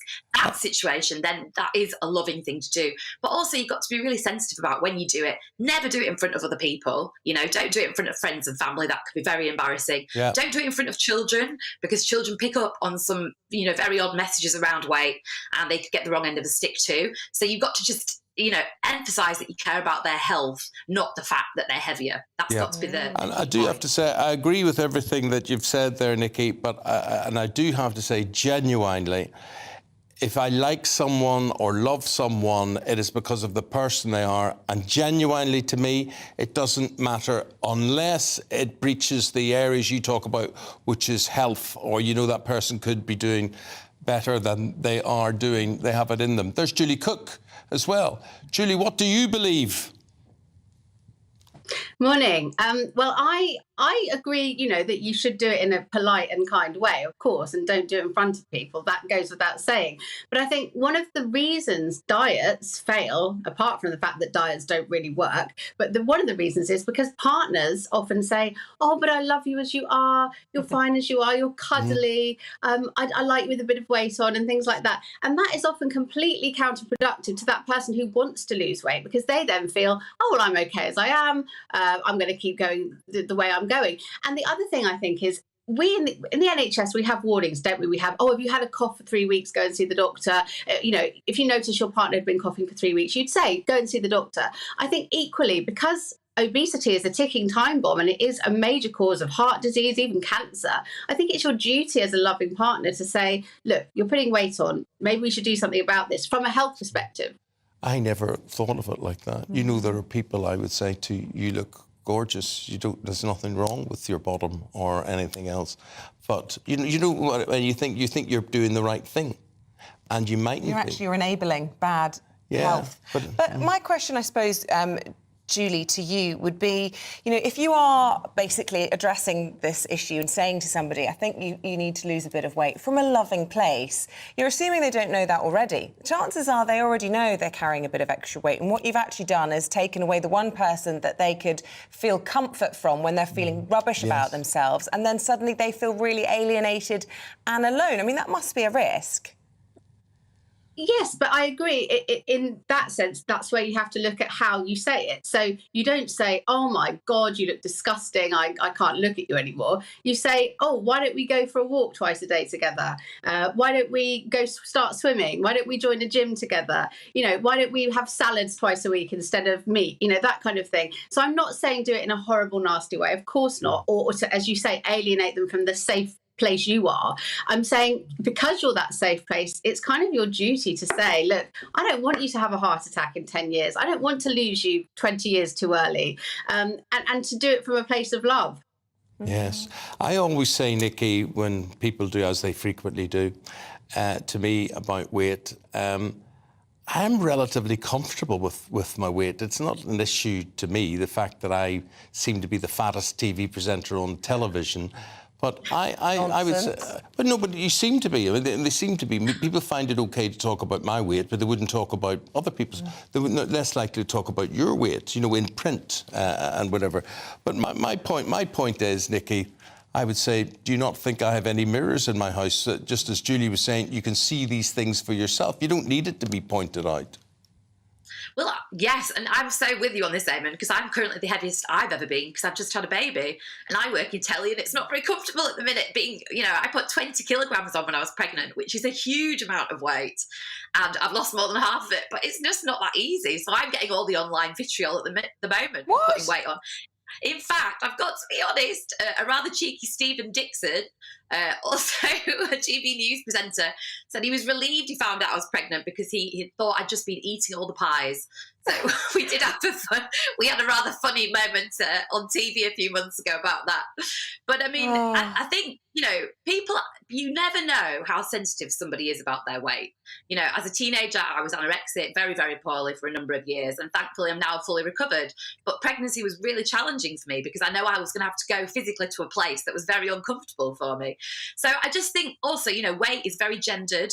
Men tend, not always, but men tend to be less sensitive about it, and women tend to be more sensitive about it. So I think you've also got to take into account the gender and the expectations on the partner that you're with around weight when you're addressing the issue. And I think the other thing to remember is people's weight will fluctuate throughout a lifetime, you know, from things like pregnancy, medication, work-life balance shifts, you know, even just aging. So you've got to be, yes, people's weight may increase over their lifetime, but you've got to be realistic about why it's increasing. And also be careful what you wish for, because there's been lots of cases of somebody saying to someone, oh, you know what, you need to get into shape. They do, and then actually they attract loads of other people and they run off with somebody else. Yeah, there you go. There's the perfect. Just watch that one. But Julie, I want to know, because I think if my husband said to me, you need to lose a bit of weight, it would probably be counterproductive. I'd be so gutted and I would be so worried that he didn't find me attractive. I'd probably end up eating to cheer myself up and end up... But he didn't say he didn't find you attractive. Oh, stop. No, he said to you need to lose a bit of weight. No, he did not. No. What part of that said? I'm saying if he said to me, I would be devastated and would put on more weight. I would put on more weight. But he's not saying to you that he doesn't find you attractive. He's saying that's to you, what I would hear. I think a woman would hear that. If a man says to them, you need to put on, you need to stop eating so much, I would probably end up eating more. It would be counterproductive. I'd end up more unattractive. Yeah, I see where you're going with that. Again, I think it's how it's said. I just think it's how it's said. You know, you can say it in so many different ways. I think it's who's saying it. I disagree. I think it's who's saying it. I think if your partner says it, it's a real moment. Well, yeah, we can agree to disagree, Isabel. I would definitely agree. There we go. Okay. Well, thank you. I know what you've both done is get people talk about this as to where they stand on all of it. And I would say generally, men are more used to people telling them that they're overweight. So men with men, say you're in a football team or whatever it is, and you're in the changing rooms, I bet you your husband has heard people say to him, oh, you know, someone has said something. Therefore, they're used to it in an environment where, I think I'm right, and give me a 5-second answer each, ladies. Would women say to other women, your bum looks big in that or not? Nikki, first of all. I think it depends what kind of relationship you have with your friend. I have 2 friends whom we would say that to each other because we love each other and we know what the other one wants their bum to look like. And that's fine. But if anybody else said it, they'd be out. Julie? I disagree. I think women are the worst. I think women say to each other, oh, you look lovely in that. And then they gossip behind the back and say, God, she looks fat in that. Yeah, OK, there we go. Thank you both very much indeed. Where do you stand on all of this? Let us know. Get in touch with us. Isabel will tell you how. Yes, GBnews at gbnews.com. Coming up, 3 British divers are still missing after a fire broke out on a boat in the Red Sea. Absolute nightmare when you see those pictures, and there doesn't seem to be too many rescue boats attached to the maiden ship there, the mothership. We'll discuss it as we go through the papers with Chris and Dawn after this.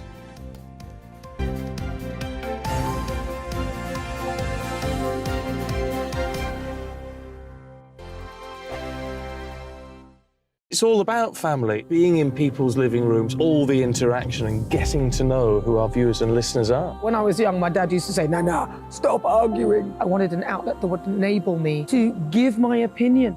People are going through a really hard time right now, and I know that you don't feel like you're being listened to by the establishment. I came to GB News because it's the People's Channel, and I want the audience to have their say on the events of the day. We're dynamic. We do something different. Democracy shows that the wisdom of the nation is in its people. I get to travel to find out what the story is from a personal perspective. The British people aren't fools. We know when we're not being told the full story. We've got to work out how Britain moves forward from this. It's the best country in the world. The establishment had their chance. Now we're here to represent your views. Britain's watching. Britain's watching. Britain's watching.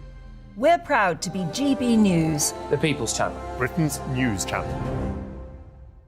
I'm Jacob Rees-Mogg, the Member of Parliament for North East Somerset and a former government minister. For years, I've walked the corridors of power in both Westminster and the City of London. We need to have the arguments, the discussions on how we make it better. Crop failures, famine, war, suffering on a scale completely unimaginable. We are putting the cart before the horse. As Charles I said at the scaffold, he was the true defender of liberty. Yeah, I've completely derailed the conversation. Join me Monday to Thursday at 8 p.m. on GB News, Britain's news channel. The Jubes and Co, we tackle the issues of the day with real, robust debate. Both sides of the fence, battling it out with me in the middle with my forthright opinions and views. And often really interesting things happen because you start with a position and then by the end of the debate you find actually, well, I might not have thought about that one. What we need in this country is 2 new political budgets. You should maybe think about doing a 2024 calendar. I'm Michelle Dewberry and I'm keeping you company right through until 7 o'clock this evening. GB News, the People's Channel, Britain's watching. I'm Mark White. As GB News Home and Security Editor, I cover those key issues that are so important to you. Our authorities, our communities doing all they can to combat violent crime. With the public services under unbearable strain, why are we still failing to control our borders? Defence, the first priority of any government, has been continually hollowed out. Can we trust our politicians to protect the armed forces? Join me, Mark White, on GB News. Monday to Thursday, 9 p.m. till 11 p.m. Join me, Dan Wootton. I'll bring you the sharpest takes and hottest debates. Do you not believe in prison? I don't believe in prisons. I'm completely stunned. I guarantee you there'll be no spin, no bias, no censorship. I actually was personally quite offended by it. And no reason to go to bed. So I guess they've always been quite woke. That's Dan Wootton tonight on TV, radio and online. Monday to Thursday from 9 p.m. till 11 p.m. on GB News. The People's Channel, Britain's news channel.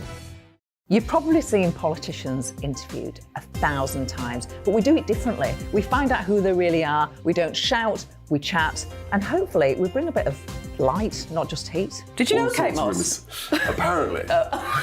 Do you have a pair of jeans or a pair of jeans? No, of course I don't. What would I do with them? My friends are like, oh my God, what's she doing now? Join me every Sunday at 6 for Gloria Meets, only on GB News, the People's Channel, Britain's news channel.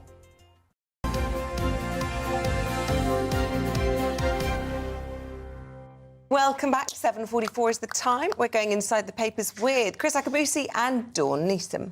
And I want to start talking, it's festival season, but apparently, Chris, we hear that festivals face a battle to keep pace There's an awful lot of them about.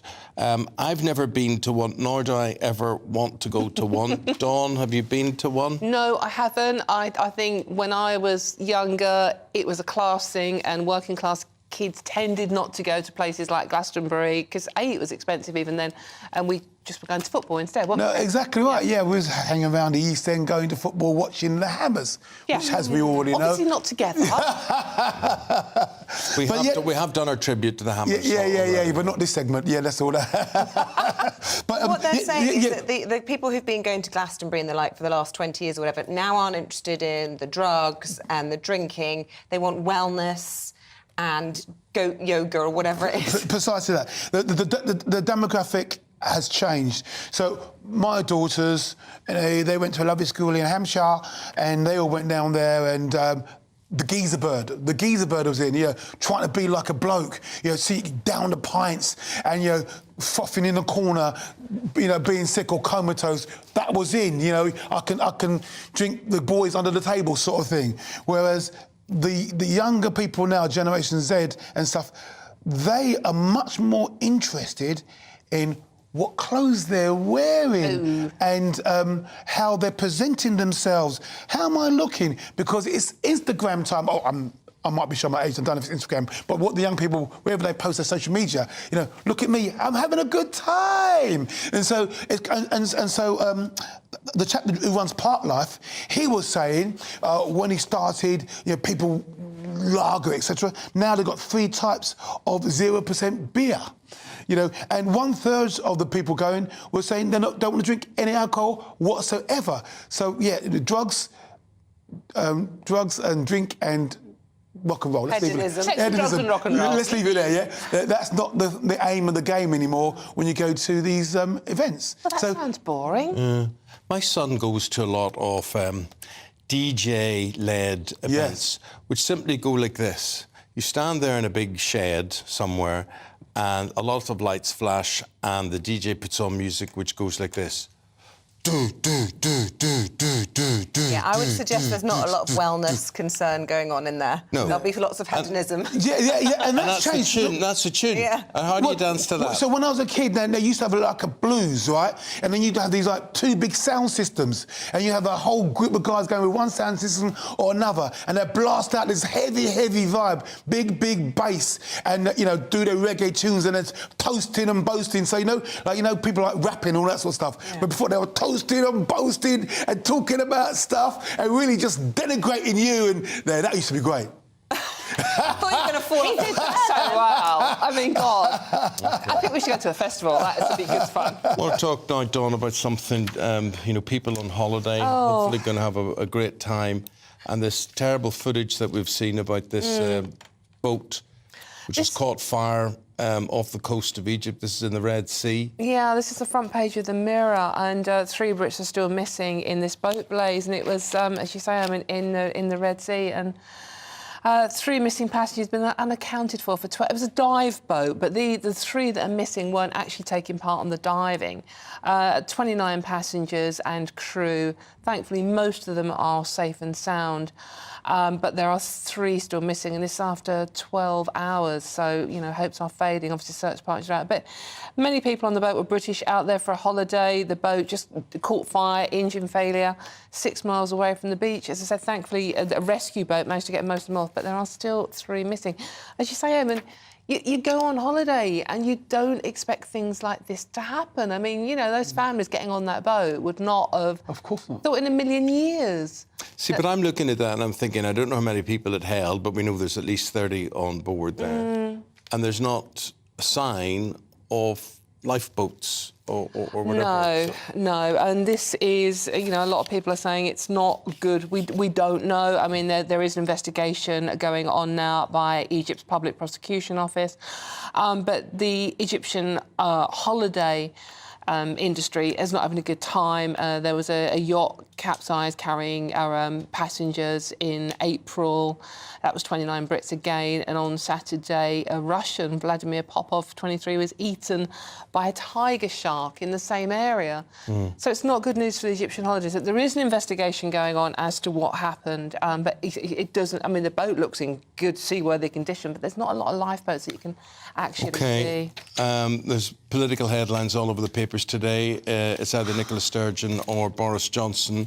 And, sorry, how many people here around the table have an honours? Have you an honour? Yeah, definitely, yeah. Yeah, what have you got? MBE. Oh, MBE. Yeah. Sorry, OBE. I'm actually Dame. Trump's boo. Anyway, but in the sun here... Isabel, we're both Dames, aren't we? I'm just waiting for my my peerage. Here's the thing. So, you know, did Rishi Sunak doctor this list that Johnson submits as a former Prime Minister or not? The Sunak people would say they didn't touch it, that it was left to an honours committee. But my point is, Dawn, if Boris Johnson's hairdresser, which had me absolutely bent over double laughing, got an MBE, I think ridiculous comparing to Mr. Akabusi for the many things that he got his MBE for, that compares to someone responsible for the mess on top of Boris Johnson's head. I find that an abuse of power. Of course, it totally is. This is our inside on the sun. So if that was one that was let through, what are the ones that weren't let through? Well, exactly. And look, Grant Shapps was sent out, the Energy Secretary was sent out yesterday to deny that Rishi Sunak had anything to do with cancelling any one of Boris Johnson's honours list, and it was all down to the Lord's vetting process that removed them. But yeah, the ones... I mean, Nadine Dorries was evidently taken off, which is why she's resigned, triggering the by-election, etc., etc. But as well as Boris Johnson's hairdresser, it was Carrie's dog walker. Seriously? Seriously, I'm not making it up. No one could make this up. Seriously, yes. You see, this puts the whole thing into disrepute. I know it doesn't take much, but, you know, the person that walks their bloomin' dog, the person that makes the mess of his hair... time after time. The thing is that it's very, very carefully done. I've actually gone into meetings with Boris Johnson, or at lunch, actually, and I stood outside the door and deliberately did that. Yes. So maybe she artfully cuts it and brushes it so he can just ruffle it up. I can demonstrate on your hair if you like. Presumably Before this person did Carrie's hair as well. You know, you just got to assume it was Carrie's hairdresser as well. Well, it was a House of Commons hairdresser. Weird. Right, now let's all talk sit about down to dinner. Parties. Yeah, apparently 4 is the perfect number. I mean, it seems a bit small for a dinner party, Chris. Yeah, no. So basically, the guy's talking about social interaction, and the idea 4. I'm not quite sure. So if us 4 are talking, for example, pretty quickly one person feels left out because 2 people are talking, like you and I are talking. Dawn is listening and Eamon's thinking, what's he talking about? All right, and then suddenly he goes off in his own little world, and if someone else joins us, Eamonn would then talk to that guy, I'm not quite sure what they're talking about, and what did you have for supper? Yeah. And so you break up into your own little area. So they're saying 4 isn't ideal. I would disagree with that, actually. I think 3 is ideal. Whenever you have 3 people discussing, 2 people are talking, one's listening, you interject, other person listens, and it's a great round robin. If someone else comes and joins you, you tend to break up in 2s. If someone comes, one person will listen to other people and then throw in their fly in the ointment. If 5 people come, 2 people split off, and that's how it goes. So I think they were saying, you know, 4 multiples, 4, 8... 12, great. Yeah. Then you get your own little thing going on. I've been to lots of dinners and lunches and things where the table is immense. It goes on, you know, there's 30 people around the table. Oh, my Lord. Waste of time. Yeah. But I do have to say that the best shaped table is a round table for conversation, crossing, catching people's eyes. 6 to 8 round table, that's the way to go. But I find if we go to dinner parties, my husband's the worst for this. The boys congregate and they end up having boy chat, and the girls end up... I liked it when the rules were boy, girl, and you had to speak to people from the other sex. That's not going to catch on. As soon as the lads get together, you can forget it. There's no mingling. Well, I find that tends to happen, therefore I'm the only one that sits with the women. The girls, yeah. Right. And then they all tell me the same thing. My husband never talks to me. My husband's so boring. My husband's not as witty and handsome as you, Eamonn. Eamonn, and it's full of good stories. But How do you cope with those sorts of nights, honestly? They must really drag. Right, we must Here's go. the weather. Here's Let's the have a look. forecast. Thank you, Chris. Thank you, Dawn. Hello there, very good morning. I'm Jonathan Vautry here with your GB News weather forecast provided by the Met Office. As we start off a new week, high pressure is increasingly becoming a player in our weather. It is situated to the north and east of us, but it is gradually wanting to extend its way across the UK. For the meantime, though, there are still a few areas of concern that we do need to contend with throughout Monday. The first, just this heavy rain that's been clearing its way off Wales first thing this morning, has been quite misty and murky across some coastal areas as well. But inland, there's been quite a lot of sunshine to start off the day, and should be quite a lot of that throughout the afternoon as well. That sunshine, though, is going to trigger off some showers. They could be heavy in places with thunderstorms, and weather warnings are in force for these. Could provide some difficult driving conditions. But the sunshine is also going to help our temperatures to climb once again, pushing towards 30 degrees Celsius across parts of the Midlands and areas of England. Throughout Monday evening, some of those showers will linger for a time as you head home for work, but into the overnight period they will eventually clear their way off, and we'll see a good number of clear intervals developing for our inland areas. The cloud returning along coastal parts, particularly across the Irish Sea, the Moray Firth and down eastern coast of England. It's going to be another muggy and humid night for all of us. Temperatures definitely staying up in double-digit figures, so it could be quite difficult for sleeping.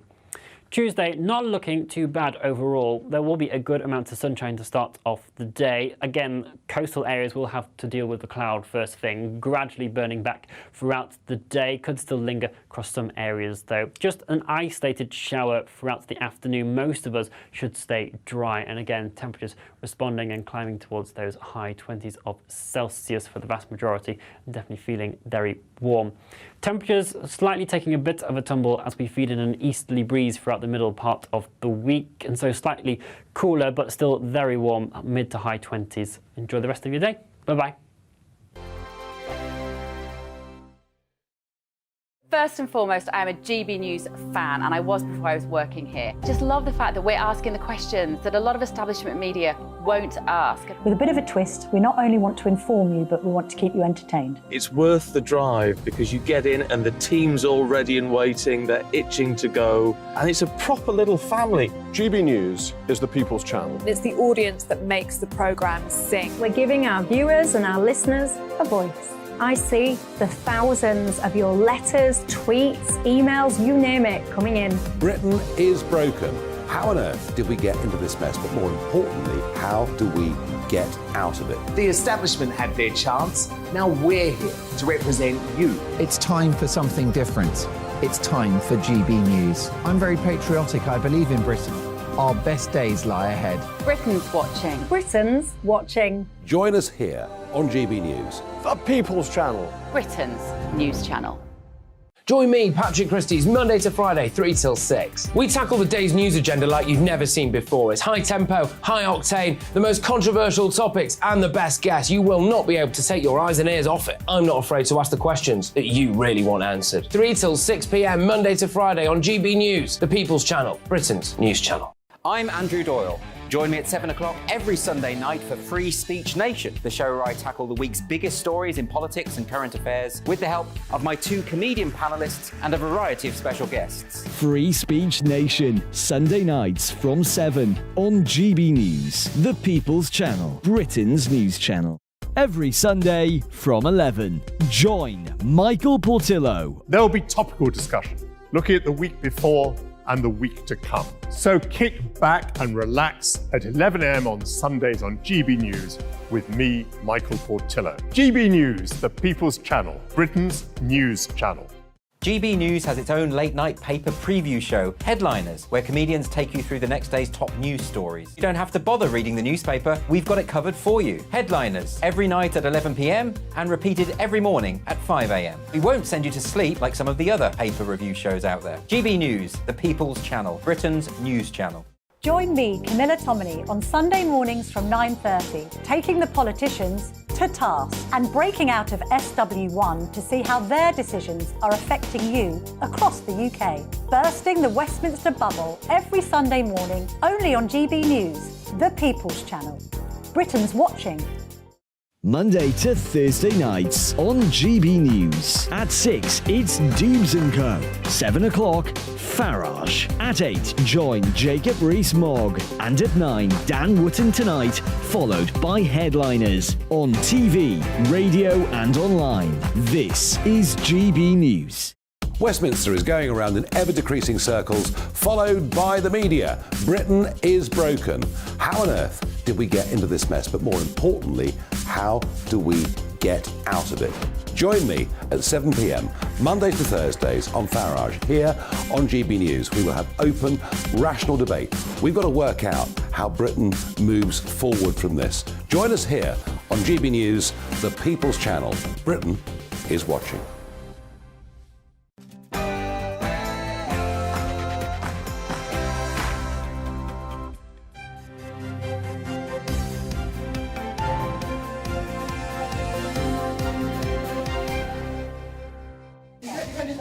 Calls for Nicola Sturgeon to be suspended after she's arrested and questioned for 7 hours by police. Very good morning to you. It's 8 o'clock on Monday, the 12th of June. This is Breakfast on GB News with Eamonn, Holmes and Isabel Webster. Thanks for your company this morning. Please stay with us until 9:30 and leading the news this morning. Nicola Sturgeon says she's innocent of any wrongdoing after she was arrested and questioned over the party's finances.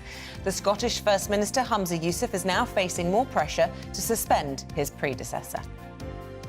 Boris Johnson has been accused of orchestrating a mutiny against the government as a committee of MPs meets to sign off on what's expected to be a damning report into whether he misled Parliament over Partygate. Hundreds of migrant crossings the Channel to England yesterday. People smugglers took advantage of the hot weather. We'll get the latest from Dover, days after the government claimed the Stop the Boats plan is starting to work. Prime Minister says Britain must act quickly on AI to remain a tech capital. He'll warn that today in an address to tech leaders, urging them to rein in the negative consequences of AI without stifling innovation. Good luck with that. And after the country saw the hottest day of the year so far over the weekend, we will bring you the outlook for what's going to be a sweltering week ahead. After a hot weekend, will the heat be staying with us throughout the new week? Join me later for the full weather forecast.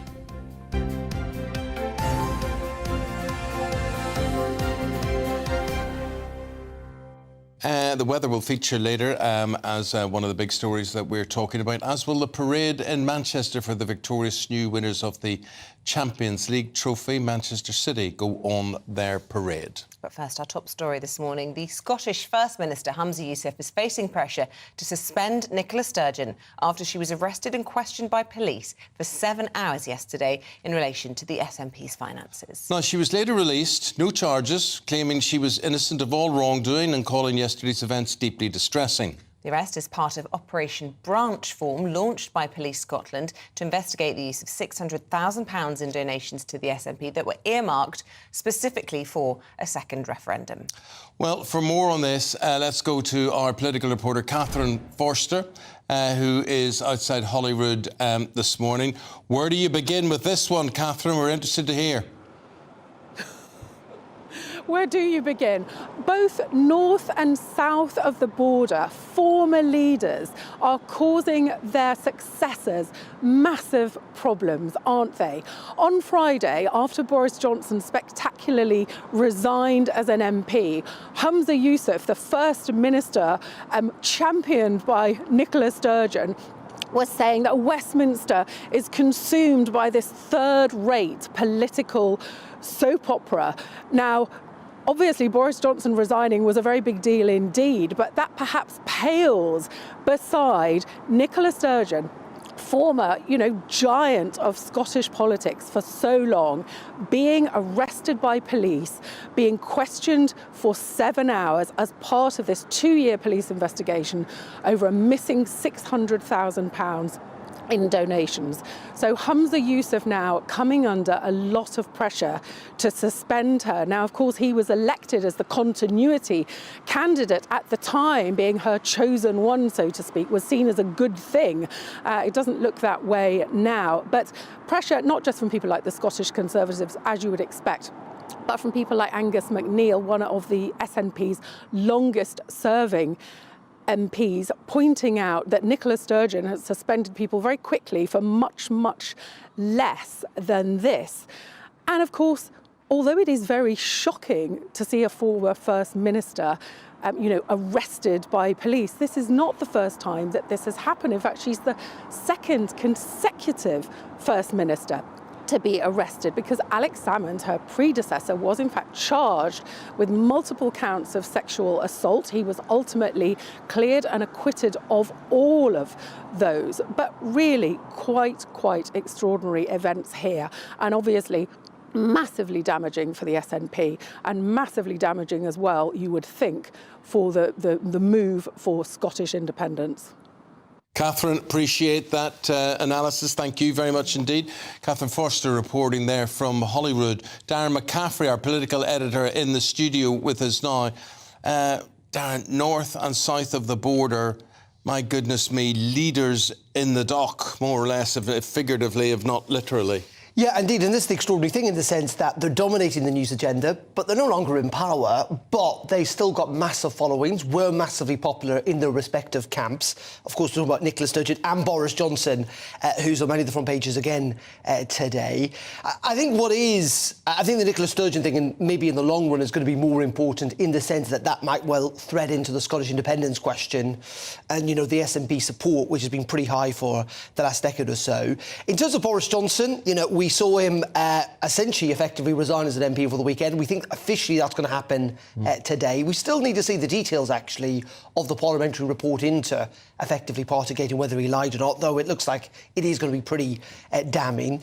And then Rishi Sunak's got this terrible proposition. Now he's going to face probably 3 by-elections, almost certainly 3 by-elections within the next month, and it's entirely possible he could lose all 3. And that is where it's really difficult. And clearly that was a very deliberate decision, I think, by Boris Johnson and his supporters to do the current Prime Minister a hell of a lot of damage. And so whilst, it's been a bad weekend for Nicola Sturgeon, for Boris Johnson, and obviously the headaches for Rishi Sunak with those by-elections, who are the net beneficiaries of this mess? Because it looks like Sir Keir Starmer must be absolutely thrilled at the moment. Just sit back and let it all unfold. Yeah, indeed. And his big argument over the weekend is effectively, we should have a general election tomorrow. Now, that's clearly not going to happen. Rishi Sunak will try and hold on for longer than that. But in the end, you're right. Labour is, of course, a beneficiary, particularly if they manage to win some of these by-elections. I think the Lib Dems could be as well. They could be looking at someone like Nadine Dorries' seat in Mid-Bedfordshire and think, you know what, we've won many of these seats in the past in the south with Liberal voters. We could do so again.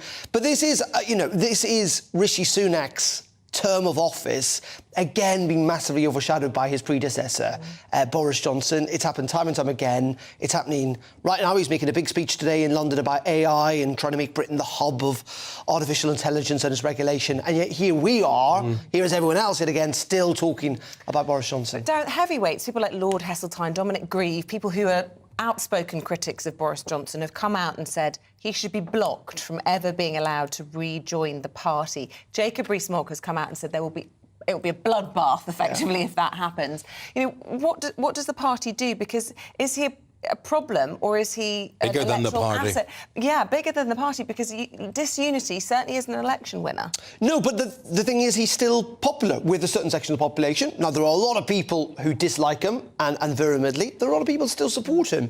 And clearly, he has been a winner for the Conservative Party. I don't think they could ever block him from standing again. Is he really going to stand in the next election? I'm not convinced he is. Nigel Farage was on the weekend talking about some type of electoral pact. So he's clearly got some draw. But for a lot of Conservative voters, he was one of the reasons they've changed for the party. It's one of the reasons they're not as high in the polls as they used to be. So I think it's unlikely he's going to be blocked. But is he really going to make a return to Parliament? This is a man who's making a hell of a lot of money, making speeches across the world. You know what? He's not been in Parliament much since he resigned as Prime Minister. I frankly don't think he's going to stand at the next election. OK.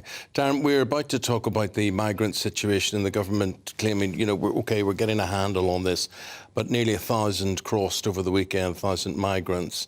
How is this a make or break, a deal breaker, winner-takes-all situation for Rishi Sunak. How important is this? I think it's really important because he's the person who's made it front and centre. It's one of his 5 pledges. He literally says every single day, judge me on these 5 pledges. Yeah. If he doesn't manage to do it, but this is the big question, is what does managing to do it mean? Because he says he wants to stop the boats, but when you go, what does that actually mean? Does that mean every single boat before the next general election? He doesn't really answer that. So stop the boats is this kind of catch-all term, but it's not really clear what the detail is. And 1,000 migrants at the weekend. We've got good weather looking like it's going to continue at least for the next week or 10 days. That is the time in which people will move. I think the government needs to be more clear probably with the British public that migration is a massive issue, not just here, but it is in many parts of Europe who are facing similar challenges. But if it comes to this time next year and we're in a general election mode and people are still coming across in the thousands over a weekend, can he claim victory on that? No. And will he get punished? Yes, he will. Darren McCaffrey, good to have you here. Thank you very much indeed. So that is where we're going. Mark White, our Home Affairs editor, spent the weekend monitoring where those 950 came from and where they ended up. Well, it was exactly a week ago that the Prime Minister, Rishi Sunak, told us all that the plan to stop small boats coming across the English Channel was working. A week on, we thought we would test that premise, and in fact, just yesterday we had a record for the number crossing in a single day, more than 500. And today again, weather conditions are perfect for more of the same. We're joined by Nigel Farage, GBNews presenter, knows these waters incredibly well. We're expecting another bumper day, Nigel. We are. I mean, the sheer cynicism of Sunak last Monday, arriving here when the wind was still blowing. They must have seen the long-term forecast. We've had 3.5 weeks of constant northeasterly winds in the English Channel. Very unusual. I've never known it from May into June to have that kind of weather system. High summer's now here. As you said already, 500 yesterday. Goodness knows what today will bring. And there's no disincentive. Yeah, sure, we've sent a few people back to Albania, but now it's people coming from the subcontinent that are making up the real numbers, rural Punjab, etc. Nothing will stop. Nothing the government's done will stop tens of thousands of people coming this year. And Sunak boasted last week when he was in Dover, oh, I've got 2 new barges. Well, one of them was filled up yesterday. Goodness knows how many more today. And in many respects, the government has actually been saved by the fact that we've had this very unusual weather. Now we're entering a period where clearly flat calm conditions are going to be much more of a regular occurrence. We could see easily more than the 45,000 who crossed last year. Yeah, the long-term forecast, I mean, they're unreliable, but the long-term forecast is it's going to be a long, dry summer without much wind. 45,000 could easily be beaten. And we may have promised another 500 million to the French. And it's easy to blame the French, but actually, these boats are now taking off from a 70-mile stretch of coast. They've got hundreds of square miles of sand dunes in which to hide. All too easy to blame the French. I mean, we've been doing it for 1,000 years, I suppose. But actually, unless we start deporting people, unless we say, if you come illegally via this route, you won't be able to stay, they will keep coming. Thank you, Nigel. As we give you a look out into the flat calm conditions out there in the Channel, if we cross that 45,000, almost 46,000 of last year, that's going to be pretty difficult for Rishi Sunak in the months ahead. Mark White bringing us that update and a chat with Nigel Farage then. He will be live for us from Dover just after 9 o'clock, so stay tuned for more from him. But for now, with the time at 8:12, let's bring you up to date with the rest of today's top stories. Ofsted's new reforms don't go far enough, says the sister of a head teacher who took her own life. She says the changes do not adequately address the many problems that the system creates. 2 men have been charged in connection to the murder and disappearance of 21-year-old Chloe Mitchell in Northern Ireland. The 26-year-old man's been charged with murder and a 34-year-old man with assisting an offender. Detectives investigating Ms Mitchell's disappearance launched a murder inquiry on Sunday after suspected human remains were found in Ballymena. And almost a month's worth of rain fell over some of the UK last night. A yellow thunderstorm warning from the Met Office remains in place until 9 p.m. across much of England, most of Wales, parts of Scotland and Northern Ireland.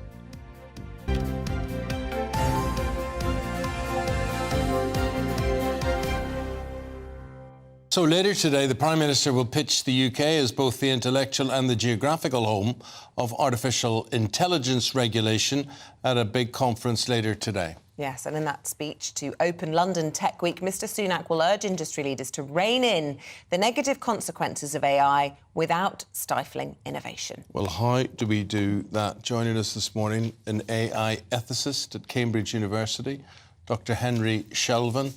Doctor, how do we get both sides of that coin? How do you think it'll go? Good morning to you. Good morning.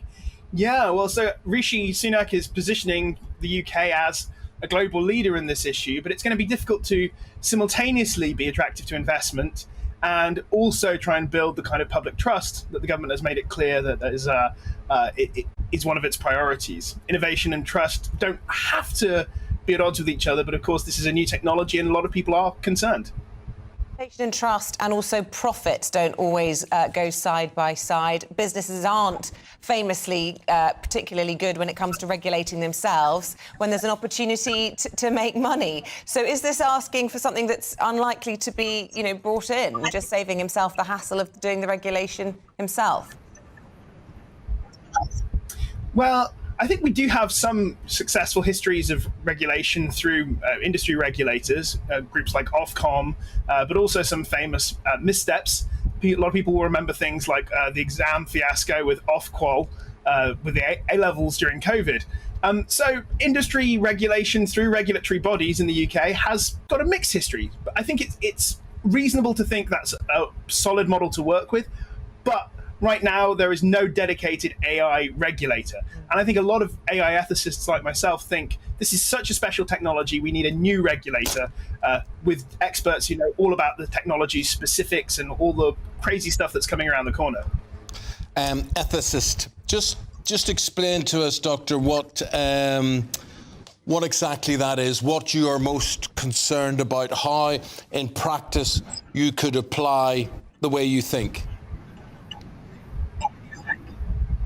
So AI ethics is a new field, as you can probably guess, that includes philosophers, computer scientists, sociologists, historians, and the goal is to try and basically figure out how our society is going to deal with AI and what the main risks are. Some people are much more concerned about the long-term risks, things like the so-called existential risks, the idea that AI might wipe us out as a species, which is something that is easy to dismiss, but a lot of people in tech itself take quite seriously. But there's also the kind of shorter term risks, things about privacy, bias, surveillance, and so forth. So I think it's balancing those short and long term risks that's one of the current hot debates in AI ethics.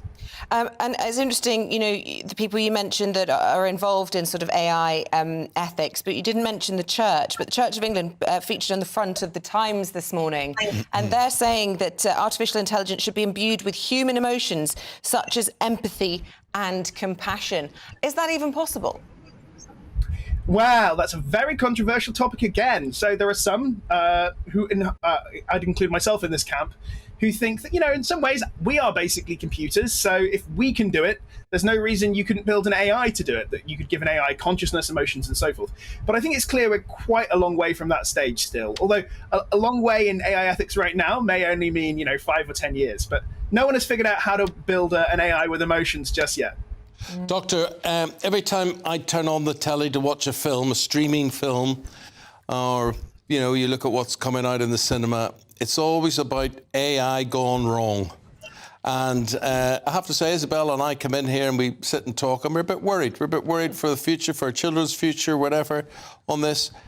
Are you worried, Doctor? How do you see the future? Are you confident that all will turn out well? I am excited and terrified, I think, if I'm honest. And I think the closer people are to the technology, the more of those emotions are mixed together. I've seen wonders in the last 2 or 3 years that I couldn't have predicted when I started working on AI a decade ago. On the other hand, the speed of change is like nothing I've ever seen in my life before. In no other industry do you have sort of this incredible pace. So I think terror is a little bit of terror is legitimate, but I think it's also important to keep in mind the incredible potential of these systems that could revolutionize everything from healthcare to education to scientific research. So it's balancing the terror and the wonder, I think, is the challenge. Yeah, and against the clock, as you say. How confident are you that under Rishi Sunak's seemingly lead on this, that the world is awake to the possibilities of it getting into the wrong hands, the Putins, whoever it might be? Because we're told it's 2 years, really, is the window of opportunity. Do you think we're going to be rapid enough in our response?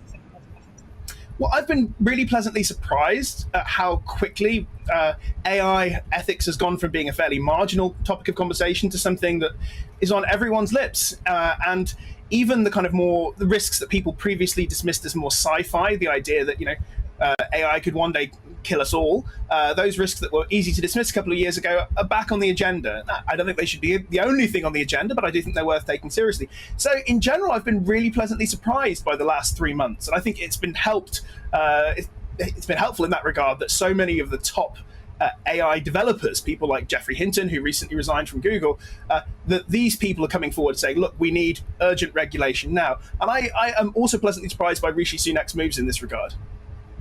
It's funny you use the term sci-fi, which, according to my memory of programmes in the 60s and the 70s, turned out to be sci-fact so often. And if you look at an old episode of Star Trek, the original series, Dr. Artificial intelligence, it never turns out well. That's all I'm saying. Thank you very much indeed for your time. Thank you for your reassurance and your optimism as well on all of this. And for the entertainment of seeing your wind fan blowing your luscious locks. That's a first for an interviewee, you have to say. It's like sort watching of Beyonce yeah. fan. Yeah. Very good. Thank you. That's Dr. Henry Shelvlin, and he is an ethicist at the University of Cambridge, an AI ethicist, which is a new field, he was saying. Yeah, a growing field, I would suggest. Right, coming up, we're going to be speaking to a political photographer, not just any political photographer, but one has been very, very close to Boris Johnson for 13 years. He thinks a comeback by the former PM cannot be ruled out. Next.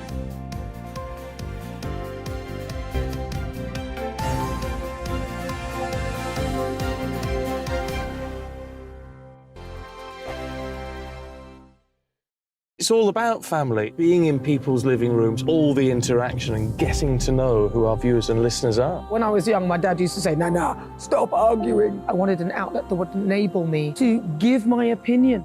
People are going through a really hard time right now, and I know that you don't feel like you're being listened to by the establishment. I came to GB News because it's the People's Channel, and I want the audience to have their say on the events of the day. We're dynamic. We do something different. Democracy shows that the wisdom of the nation is in its people.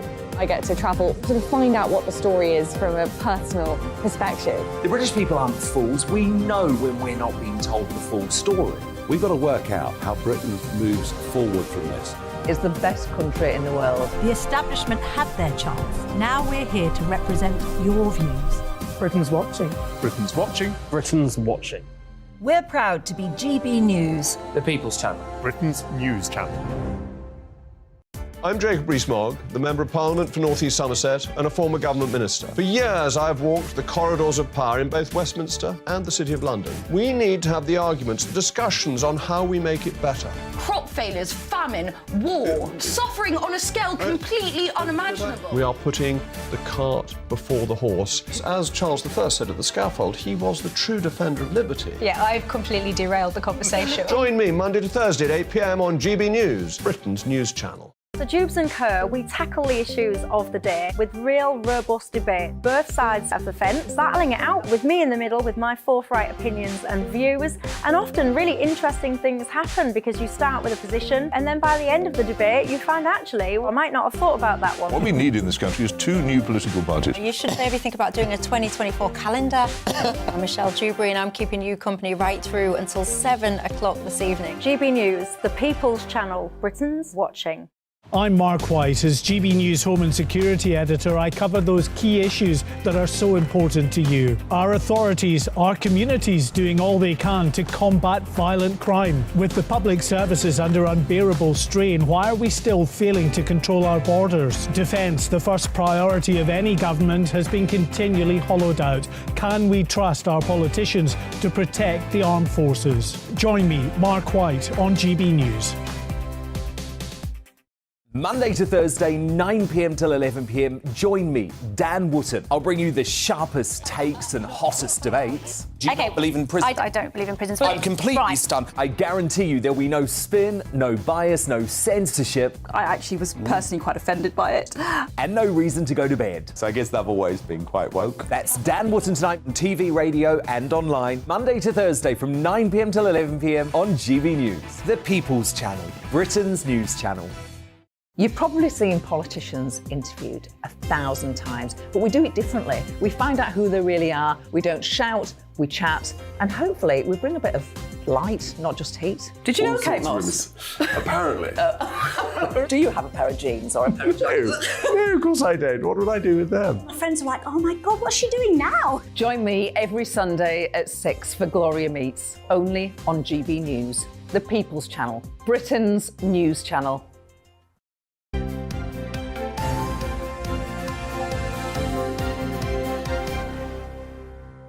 Coming up to 25 past 8 on this Monday morning. Here we are starting another week, starting another programme, and at 8:45 this morning we're looking forward to talking to Judy Murray about not only raising one of the world's best tennis players, but also turning her hand to fiction. She's releasing a new novel called The Wild Card, and she'll be telling us all about it.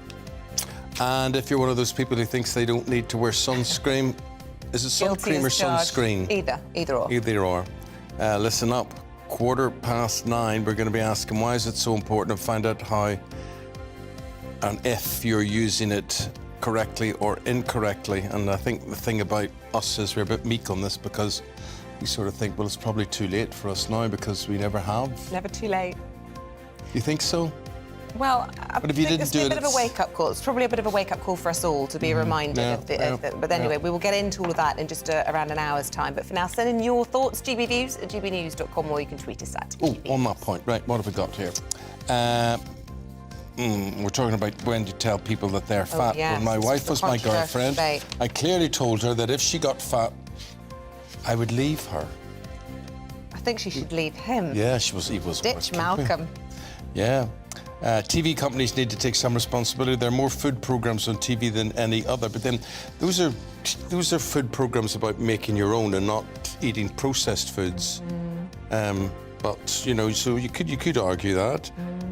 Adrian says we hardly eat any processed food. Pauline says I don't think anyone who's overweight needs told. They already know. As I say, there are no mirrors. You think I have no mirrors at home to see that? Andy says always tell your partner if they're fat and tell them you're trading them in for another if they don't lose weight. Oh dear. On the heat wave, Yvette in Kent. Good morning, Yvette. I have a Chill Max cool pillow and a cool sheet for the bed. I'm going to Google that. Must be a very hot bed that you're in. They're filled with gel and they absorb the heat. They are absolutely fabulous. Excellent. Adrian says the bed sheet for summer, but it's the last thing to think about when there's so much to do around. It doesn't make any sense. No, Never mind. It's not gonna help. Right, we're going to talk politics. Stay with us.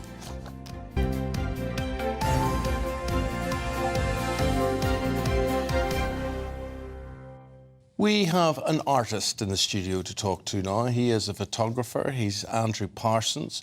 And what Andrew does is capture the life and time of politicians and the royal family. And he's been doing that for 20-odd years. And when you see his work and you see parts of his work, you'll recognise a lot of it. And it's no wonder he's won awards for it. Yes, indeed. He's also the only photographer to ever personally work for 4 British Prime Ministers. I'm pleased to say Andrew Parsons joins us in the studio this morning. Good morning to you. Morning to you Well, both. the first thing we should do is start showing pictures. So what have we got? And let's flash them up on screen. Just put them up and we'll talk about them. There we go. So Gordon Brown as Prime Minister, that's a very sort of on-message, a really strong, who he's branded by and bonded to, I suppose. Let's see another one. The position of his hand there with Exactly. the rose It is was, absolutely brilliant. Exactly, with the Gordon Brown one, that was the right time, right place, right moment, and there it was, holding on to the rose, many, many years ago now, actually. And a lot of our job is like that, where there's a lot of luck, a lot of right place, and, you know, sit there, wait, and it happens with a bit of luck. So where is the place? We saw David Cameron there. David Cameron with the Huskies, yeah. Well, was there a hoo-ha about that? Because he was going, it was all about the environmental impact and things. Exactly, and then he went yeah. and We went flew. to the North Pole to go and do the Huskies, and and then obviously I got into Hug a Husky, and that's how Hug a Husky was formed. It was not a great big plan in the back rooms of politics or in Westminster. It was just... So you're actually... you can be responsible for policy then. You can dictate policy. The thing I noticed when I first came across Huskies in that situation is there's a terrible stench of dog poo. Did you notice that? No. Very fortunate I was focused on what I was doing rather than smelling the surroundings around me. If you're behind and the dogs are ahead of you, they get very excitable and they do, and they jump around. So then you have to obviously hug them to calm them down, and then of course you then become a hugger husky. Well, talking about hugging, I think we've got David Cameron again with his wife Samantha Cameron here. Yeah, so this was a moment, this is typical, where only a few hours earlier they thought they'd lost the election and then he won the majority back in 2015. This is behind the scenes coming out of the count at Witney. And, of course, he naturally just embraced his wife, gave her a kiss, because he just thought, you know, an hour earlier he was going to lose, and now, of course, he was going on to the majority. Well, Andrew, those are the pictures I like, because that is history encapsulated there. And to do what you do and to... you know, I don't know if the word is served under 4 prime ministers or whatever, to observe them, they have to trust you, don't they?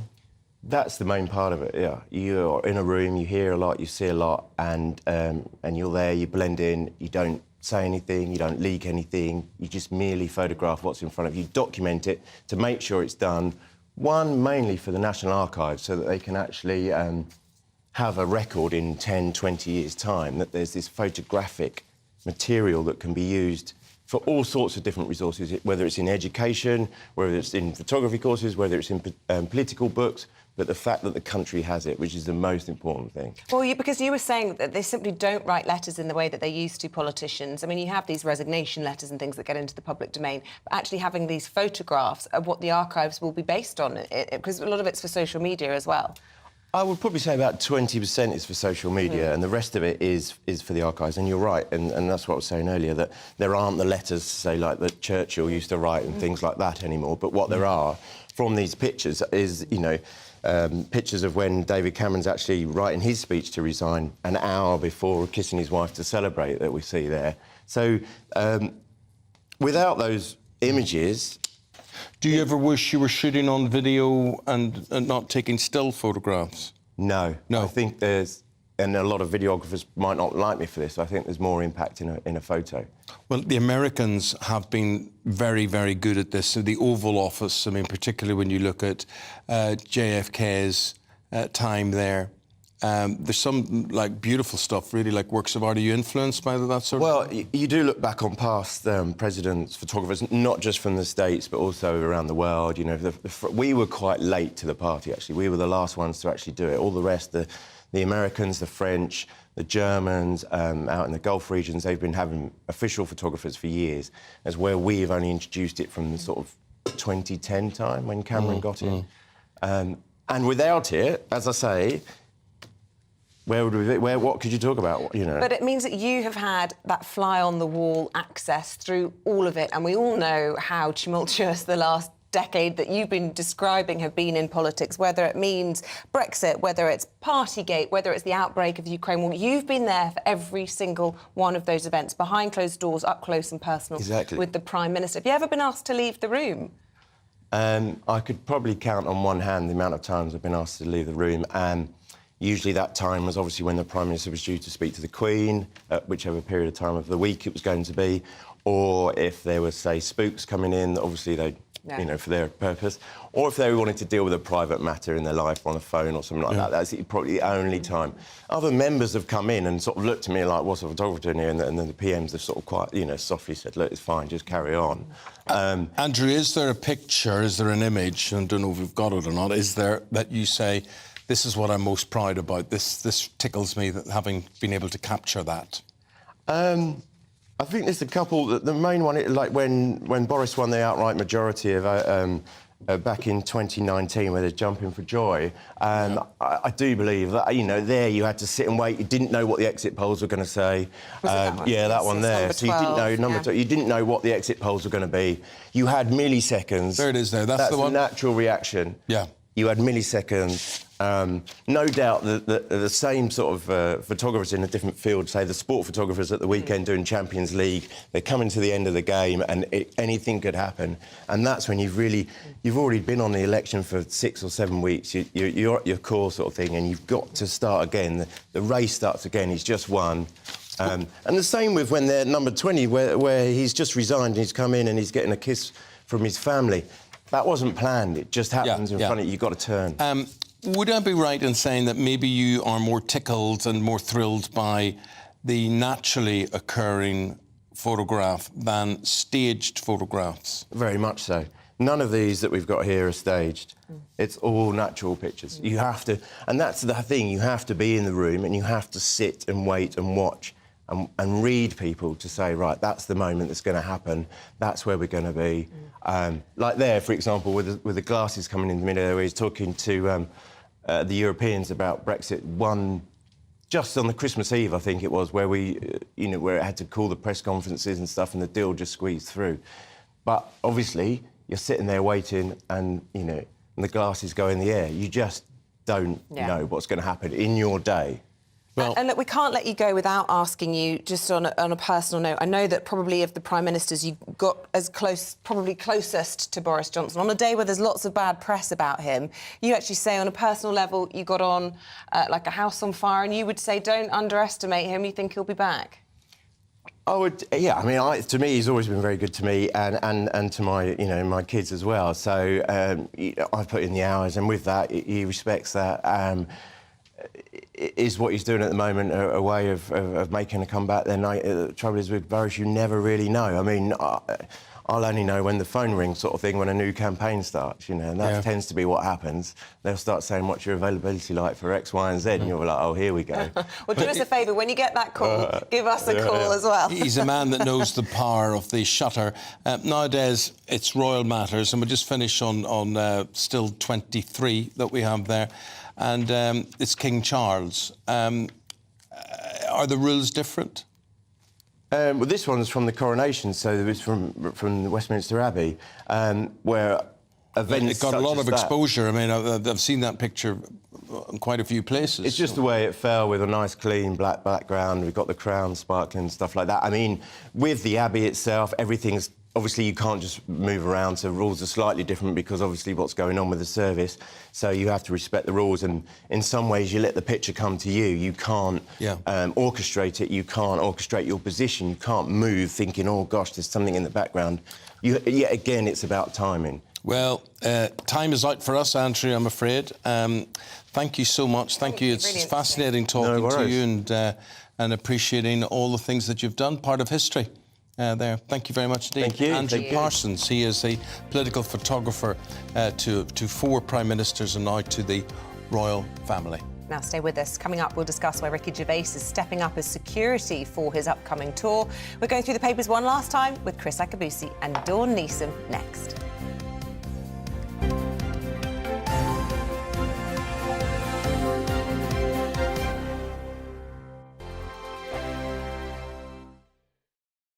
First and foremost, I am a GB News fan, and I was before I was working here. Just love the fact that we're asking the questions that a lot of establishment media won't ask. With a bit of a twist, we not only want to inform you, but we want to keep you entertained. It's worth the drive because you get in and the team's all ready and waiting, they're itching to go, and it's a proper little family. GB News is the People's Channel. It's the audience that makes the programme sing. We're giving our viewers and our listeners a voice.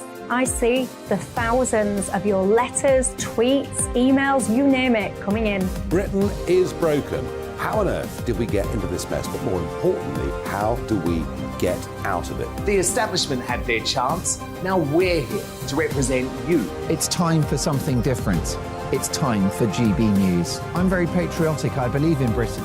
Our best days lie ahead. Britain's watching. Britain's watching. Join us here on GB News. The People's Channel. Britain's news channel. Join me, Patrick Christie's, Monday to Friday, 3 till 6. We tackle the day's news agenda like you've never seen before. It's high tempo, high octane, the most controversial topics and the best guests. You will not be able to take your eyes and ears off it. I'm not afraid to ask the questions that you really want answered. 3 till 6 p.m, Monday to Friday on GB News, the People's Channel, Britain's news channel. I'm Andrew Doyle. Join me at 7 o'clock every Sunday night for Free Speech Nation, the show where I tackle the week's biggest stories in politics and current affairs with the help of my 2 comedian panellists and a variety of special guests. Free Speech Nation, Sunday nights from 7 on GB News, the People's Channel, Britain's news channel.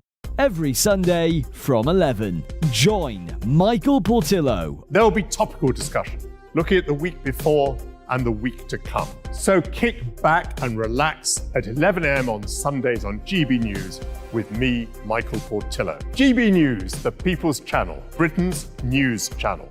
GB News has its own late-night paper preview show, Headliners, where comedians take you through the next day's top news stories. You don't have to bother reading the newspaper, we've got it covered for you. Headliners, every night at 11 p.m. and repeated every morning at 5 a.m. We won't send you to sleep like some of the other paper review shows out there. GB News, the People's Channel, Britain's news channel. Join me, Camilla Tominey, on Sunday mornings from 9:30, taking the politicians to task and breaking out of SW1 to see how their decisions are affecting you across the UK. Bursting the Westminster bubble every Sunday morning, only on GB News, the People's Channel. Britain's watching. Monday to Thursday nights on GB News. At 6, it's Dubes & Co. 7 o'clock, Farage. At 8, join Jacob Rees-Mogg. And at 9, Dan Wootton Tonight, followed by Headliners. On TV, radio and online. This is GB News. Westminster is going around in ever-decreasing circles, followed by the media. Britain is broken. How on earth did we get into this mess? But more importantly, how do we get out of it? Join me at 7 p.m, Mondays to Thursdays on Farage. Here on GB News, we will have open, rational debate. We've got to work out how Britain moves forward from this. Join us here on GB News, the People's Channel. Britain is watching.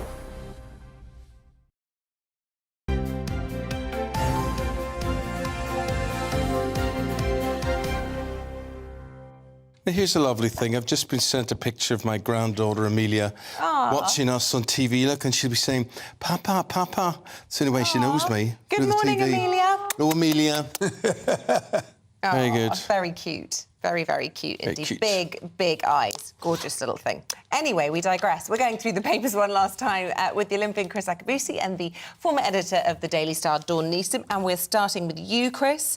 We're talking about the changes that Ofsted are bringing into inspections from today and whether or not, they are going to do enough to change some of the criticisms that have been levelled at them. This is the schools regulator. Yes. Yeah. So one head teacher committed suicide, Ruth Perry, because her school went from outstanding to... Well, that's what her family allege. I mean, in one fell swoop to inadequate. And then so there's been a lot of striving to get things changed. And what it says in the Telegraph is that there are going to be some changes. For example, if you're an outstanding school, haven't been visited for the last 3 years, and you've got a visit imminent, they'll let you know within 6 months whether you are going to be inspected. Yeah. That still doesn't stop a 24-hour spot check. And so for people like this head teacher, it's a very stressful period waiting. And in that particular case, what happened, the school was good on many, many levels for many different things, well-being. It's just that it was just that the inspectors found that many of the teachers could not explain the safeguarding rules. So it was safeguarding that was inadequate, and according to some of the family, it was tipped over the edge. But you know what? Sorry to interrupt you, but it just strikes me that is what Ofsted's there for, to find inadequacies. If the teachers don't know about safeguarding, that needs to be revealed and highlighted. And I do think, setting aside the incident of this particular head teacher, because that clearly is a huge tragedy, we need our inspectors to come in and check that our schools are up to standard. Too many schools have been going huge periods of time without inspections, particularly if they are outstanding, which is why such a huge number of outstanding schools recently just got downgraded, because a huge number of them had simply become complacent, and by complacent, they're failing our children. Yeah, but if we take all of our work, would you want the sum total of your work experience this week to be labelled outstanding, good? or inadequate. I think what they're saying is the one word can be so loaded, because obviously her school was good. You know, it was great on many levels. You have 5 different sections within it. I know this because I'm just in the process of moving my daughter from one school to another, and I've been going through Ofsted reports because the school we were sending to was outstanding and it's been downgraded to good. And there are 5 categories within each, so you can have a school that is downgraded to good, but it's still outstanding in one particular area. So it's not all down to one word. I just think we need to be careful from saying this is too tough on the schools. If we don't want our schools to be rigorously monitored and you do. regulated, I think you do, but we don't want to be boiled down. You're more than one word. You cannot. But what I'm saying is there is more than one word. It's into 5 categories, and each one is explained and gone through quite rigorously. I don't see why they just don't be honest about things and say, if you want to hothouse your child, if you want academic excellence, this is the school for you. Right. If you want your child to lead a decent life and have sport and all sorts of happiness in their life and whatever, this is the school for you. Yeah. If you want... I think most people want all of those, don't they? They want the best academics and... Well, I'm not sure you can have the best academia and the best at everything else. I'm lucky enough that I can go through both 14 years at schools to say that they were the happiest days of my life, and I'm not overly aware why. I wasn't aware of being examined or tested or whatever, or the school being examined or tested. But thankfully I can say that, and I can look back all these years and think that. What was your school experience like, Dawn? Absolutely brilliant. I loved it. Yeah. I no bad memories whatsoever. But I don't remember the schools being graded in that way then. I don't think they were. I don't remember my parents stressing out. I don't think my kids would be aware of whether or not there had been an inspection. Hopefully the kids are totally unaware of these inspections. Yeah, as I said, it's a very tragic story, but But I think there's no doubt about it that schools should be the happiest days of your life, and that's the important thing. Ricky Gervais is massively increasing security for his upcoming tour. Why is this, Dawn? Yeah, this is our a Sun exclusive, page 11 of The Sun today, and evidently he is getting death threats. He's just done the most successful, highest-grossing single gig by a British comedian last month at the Hollywood Bowl. But he has been facing death threats because some of the jokes he tells are perceived to be not politically correct or woke. In particular, he does quite a few transgender jokes, and they're not sure where the threats are coming from, but it seems to be targeting, him because of the jokes he tells about that subject. So he's had to increase security. His new tour starts this week, actually, in Cardiff. But he is absolutely absolutely loaded, so I'm sure he's not really stressing about it too much. He's one of those ones that, you go and you watch him and you want to be shocked. I mean, that's what he does, isn't it? You go, oh. But you know what? And that's half the fun. Exactly. And where do you draw the line? Yeah. Well, I mean... Where I think the guy is absolutely brilliant is how he speaks out for cruelty against animals. Animals, yes. And no one else would have a voice for that. And he's got a word for, people who take joy out of killing animals and joy out of trophy hunting and things as well. And I think fair play to him. Long may he continue to do all of that. What will we finish on? Are we finishing? Yeah. OK, let's go for gladiators. Oh, OK. OK. Yeah. They wanted me to talk about this one. No sex till later. Gladiators. Nookie Brown on show in the Sun next to the page 3 girl, and. So they're trying to say that gladiators, it's like honing in, you're at a camp, and sportsmen and women, when they get ready, there's a ban on drink and ban on sex and stuff. There was no ban in my day, but anyway, and that is supposed to give you better performance.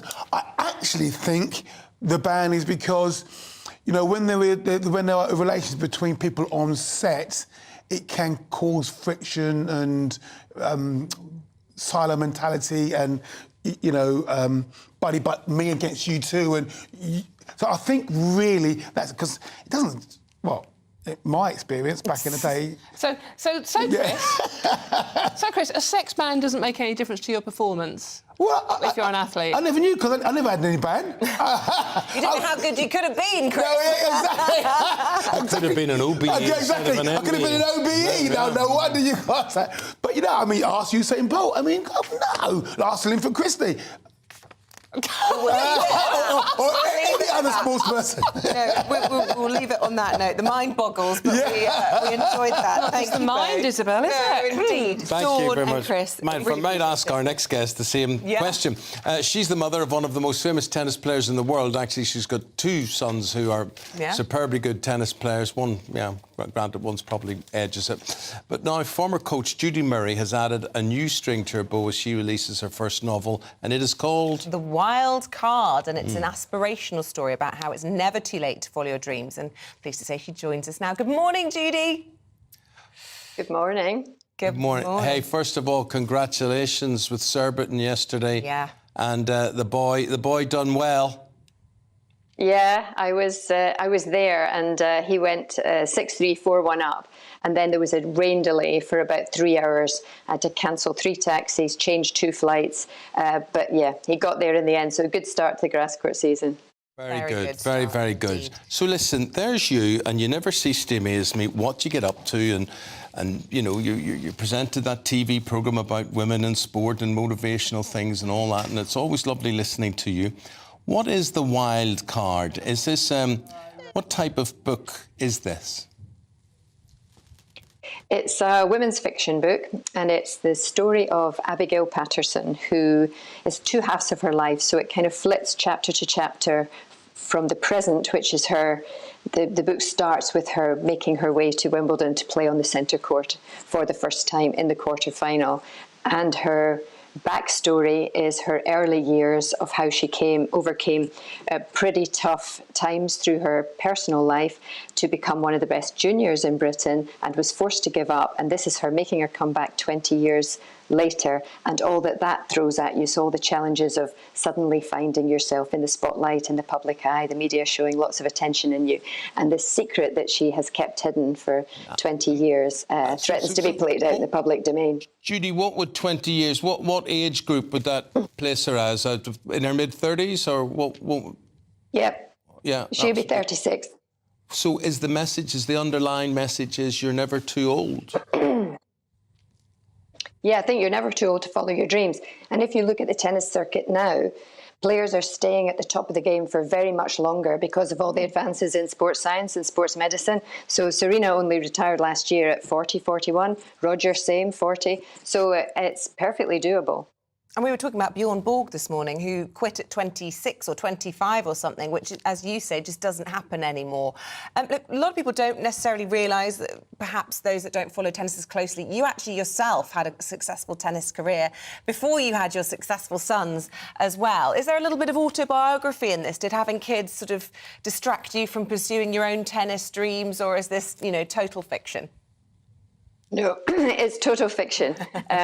Yeah, I think I would have loved to have been a tennis player, but seriously, coming from Scotland back then, all those years ago, we had no infrastructure, no indoor courts. So you played tennis in the summer, you played something else in the winter. So it was always a pipe dream for me. And yeah, I went to university, and I started coaching as a volunteer at a local club when the boys were small. I never would have imagined a career in tennis coaching, and never would have imagined my kids winning Grand Slams either. Yeah, and let me ask you, sorry, I know you said it was a women's novel. Is it a bonk buster? What do you think? No chance. Maybe, just maybe the next one is. Maybe the next one. Maybe the next one. That's fair enough. Can't believe you asked that. Why? I can.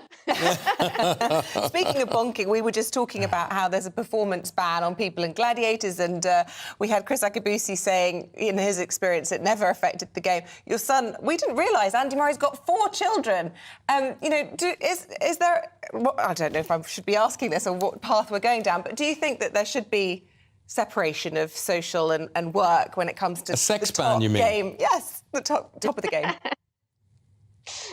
No, absolutely not. I mean, it's part and parcel of life, isn't it? And I think one of the things, certainly on the tennis tour, is it's a very lonely existence. You know, you're traveling the world for probably 10 and a half, 11 months of the year. The circuit just goes on and on and on.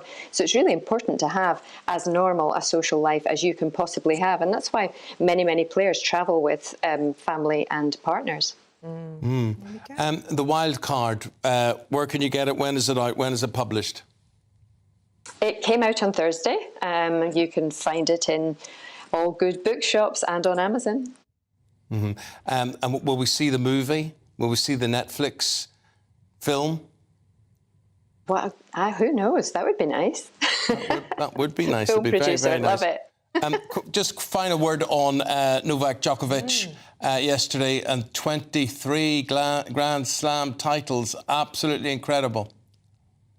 Yeah, absolutely remarkable. Record-breaking 23. I think Rafa had 22. So, yeah, and I've known Novak since he was 11. I first watched him and Andy play each other when they were 11 years old. They're a week apart in birthdays, so they've grown up together, and it's been remarkable to watch both of them, of course, but to see what Novak has achieved over the years. 36 now, still going strong, and I reckon he still has a few more Grand Slams in him.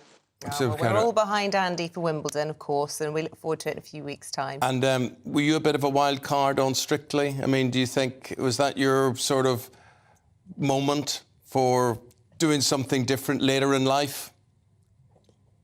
I think I was a disaster on Strictly. I remember Craig Revel-Horwood telling me I danced like I had rigor mortis. But you know what? I had to go. I put myself out of my comfort zone, and I had an absolute blast. Okay. Well done. Good luck with the wild card. Thank you very much indeed. Judy Murray, always a pleasure. Thank you very much. Right, stay with us. We've got more on Nicola Sturgeon after your forecast. Hello there, very good morning. I'm Jonathan Vautry here with your GB News weather forecast provided by the Met Office. As we start off a new week, high pressure is increasingly becoming a player in our weather. It is situated to the north and east of us, but it is gradually wanting to extend its way across the UK. For the meantime, though, there are still a few areas of concern that we do need to contend with throughout Monday. The first, just this heavy rain that's been clearing its way off Wales first thing this morning, has been quite misty and murky across some coastal areas as well. But inland, there's been quite a lot of sunshine to start off the day, and should be quite a lot of that throughout the afternoon as well. That sunshine, though, is going to trigger off some showers. They could be heavy in places with thunderstorms, and weather warnings are in force for these. Could provide some difficult driving conditions. But the sunshine is also going to help our temperatures to climb once again, pushing towards 30 degrees Celsius across parts of the Midlands and areas of England. Throughout Monday evening, some of those showers will linger for a time as you head home for work, but into the overnight period they will eventually clear their way off, and we'll see a good number of clear intervals developing for our inland areas. The cloud returning along coastal parts, particularly across the Irish Sea, the Moray Firth and down eastern coast of England. It's going to be another muggy and humid night for all of us. Temperatures definitely staying up in double-digit figures, so it could be quite difficult for sleeping. Tuesday, not looking too bad overall. There will be a good amount of sunshine to start off the day. Again, coastal areas will have to deal with the cloud first thing, gradually burning back throughout the day. Could still linger across some areas though. Just an isolated shower throughout the afternoon. Most of us should stay dry, and again, temperatures responding and climbing towards those high 20s of Celsius for the vast majority, and definitely feeling very warm. Temperatures slightly taking a bit of a tumble as we feed in an easterly breeze throughout the middle part of the week, and so slightly cooler but still very warm, mid to high 20s. Enjoy the rest of your day. Bye-bye. It's all about family, being in people's living rooms, all the interaction and getting to know who our viewers and listeners are. When I was young, my dad used to say, no, stop arguing. I wanted an outlet that would enable me to give my opinion. People are going through a really hard time right now, and I know that you don't feel like you're being listened to by the establishment. I came to GB News because it's the People's Channel, and I want the audience to have their say on the events of the day. We're dynamic. We do something different. Democracy shows that the wisdom of the nation is in its people. I get to travel to find out what the story is from a personal perspective. The British people aren't fools. We know when we're not being told the full story. We've got to work out how Britain moves forward from this. It's the best country in the world. The establishment had their chance. Now we're here to represent your views. Britain's watching. Britain's watching. Britain's watching. We're proud to be GB News, the People's Channel, Britain's news channel.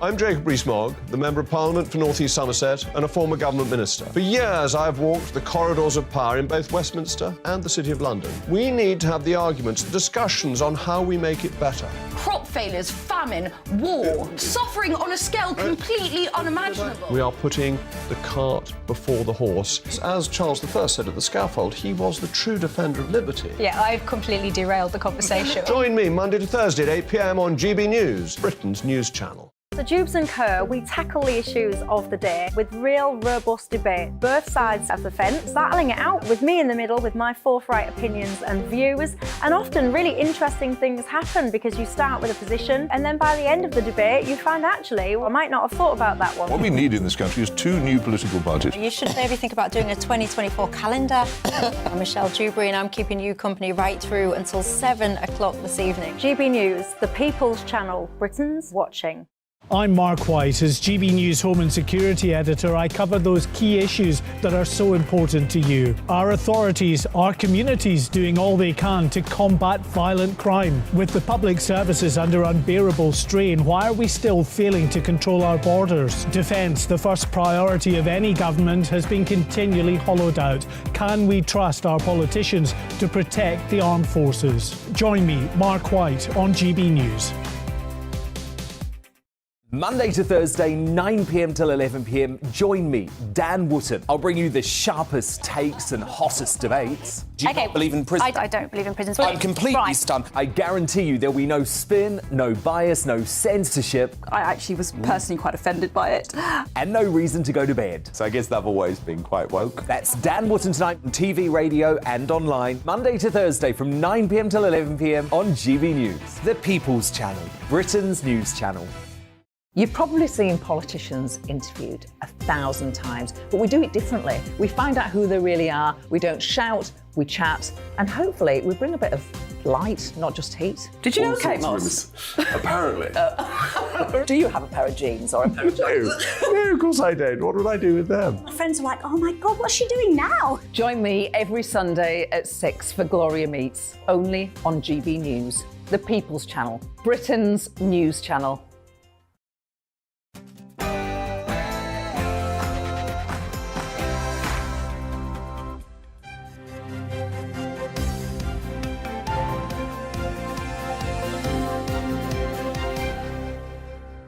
Calls for Nicola Sturgeon to be suspended after she's arrested and questioned for 7 hours by police.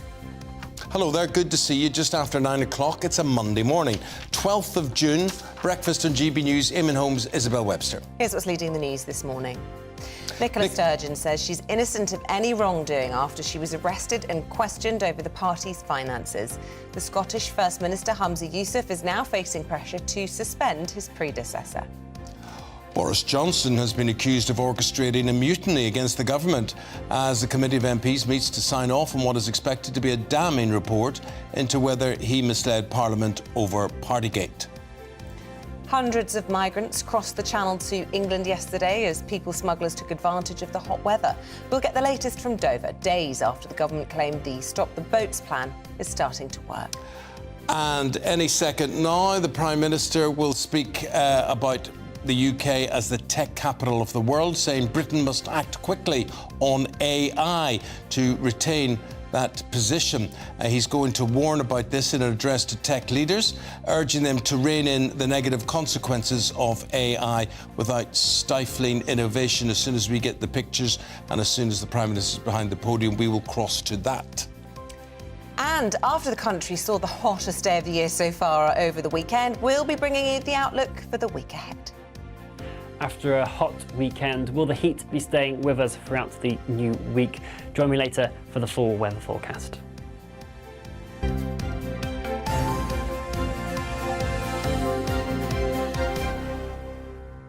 So much political turmoil this morning. Our lead story is concerning the Scottish First Minister Humza Yousaf, because he is facing big pressure to suspend former leader Nicola Sturgeon after she was arrested and questioned by police for 7 hours. Unprecedented for a former First Minister. Well, she was later released without charge, claiming that she was innocent of all wrongdoing and calling yesterday's events deeply distressing. Now, this arrest is part of Operation Branchform, launched by Police Scotland to investigate the use of £600,000 in donations to the SNP, which was earmarked for a second referendum. Well, let's go to Holyrood, speak to our political reporter, Catherine Foster, who is there for us. Good morning to you, Catherine.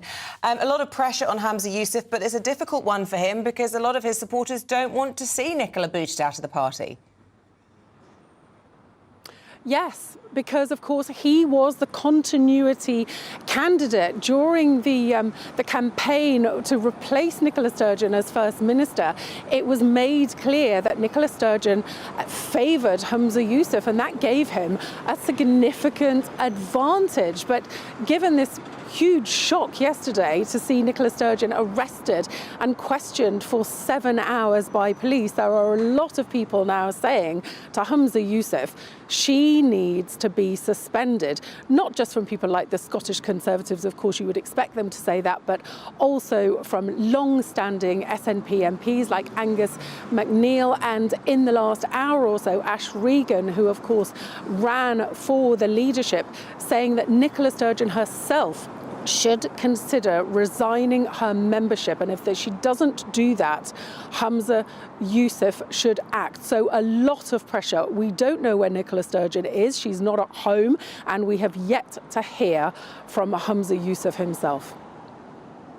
Catherine, thank you very much indeed. Darren McCaffrey, our political editor, just here in the studio with his take on this. We've had now two former SNP leaders questioned by police, both found, no charges brought against Nicola Sturgeon, and Alex Salmond case found completely innocent of charges brought against him. What effect does this actually have on the party? Do you think it harms them?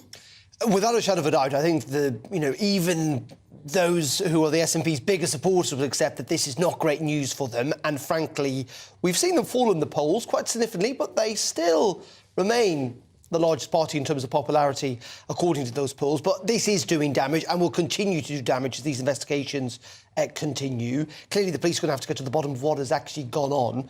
But I think it's fair to say that unionists are pretty cock-a-hook about this because they feel that this is going to damage the SNP and, in consequence, damage the argument for Scottish independence, that frankly that is now back on the back burner. A couple of years ago, it seemed that we were heading towards a second referendum.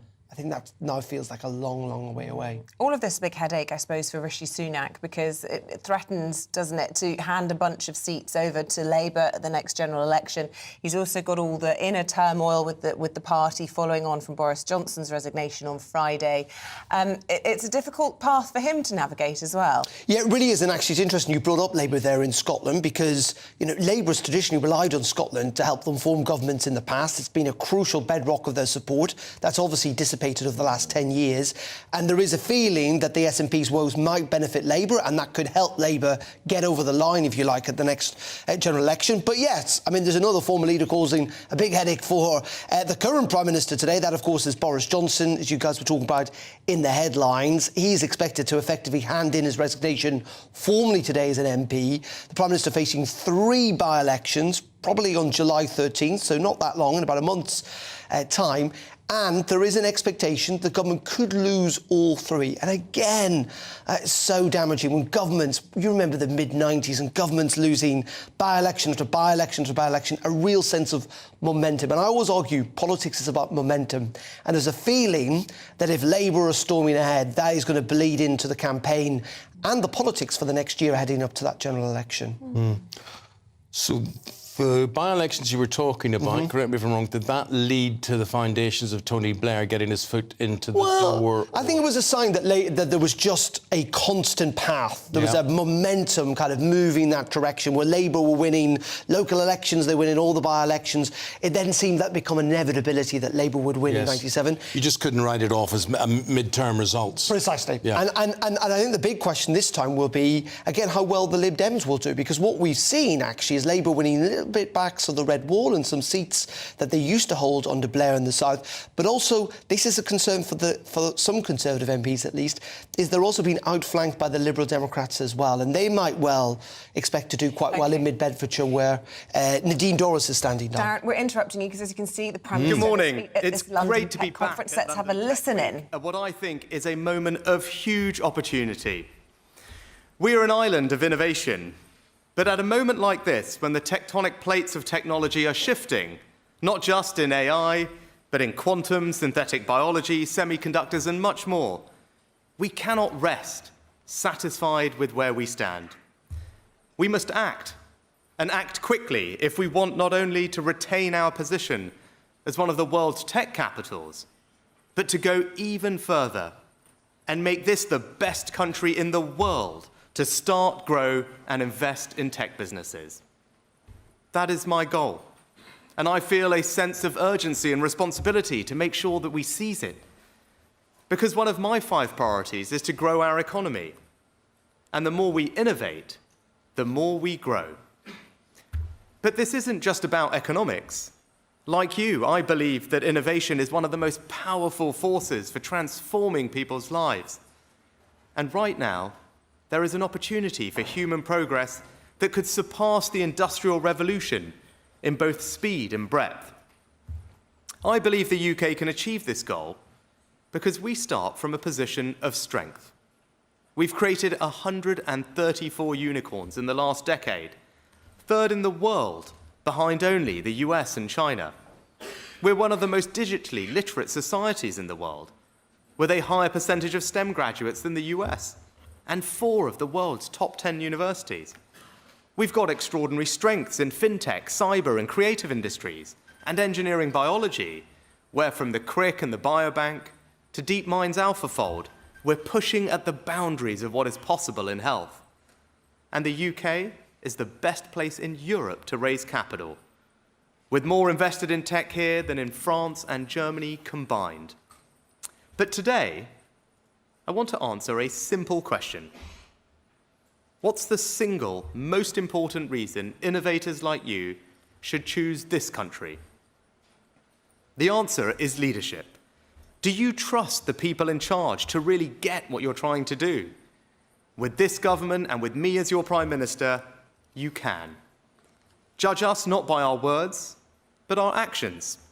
It's this government that's building the most pro-investment tax regime, that's increasing public R&D investment to record levels, that's making our visa system for international talent one of the most competitive in the world. We're overhauling our listing rules to make it easier for companies to raise public funding and changing our pension rules to unlock new private capital. And we're changing the way government itself works. I created a brand new department focused on science, innovation, and technology, with a mission to do things differently, from bringing in world-leading experts to taking more risks in support of innovation. And when the moment came, it was this government that acted to rescue Silicon Valley Bank. So today I'm proud to announce the launch of HSBC Innovation Banking, the most significant global tech bank, combined with HSBC's firepower and headquartered here in the UK. And of course, it's the UK where Google chose to bring together its entire AI division, under the leadership of a Brit, Demis Hassabis, at Google DeepMind. And if our goal is to make this country the best place in the world for tech, AI is surely one of the greatest opportunities before us. As Chancellor, I doubled the number of AI scholarships, because even back then I recognized the potential of AI as a general-purpose technology. Now, with most things in life, the more you learn about them, the less magical they appear. But the more we learn about frontier technologies like AI, the more they widen our horizons. Already, we've seen AI help the paralyzed to walk and discover superbug-killing antibiotics.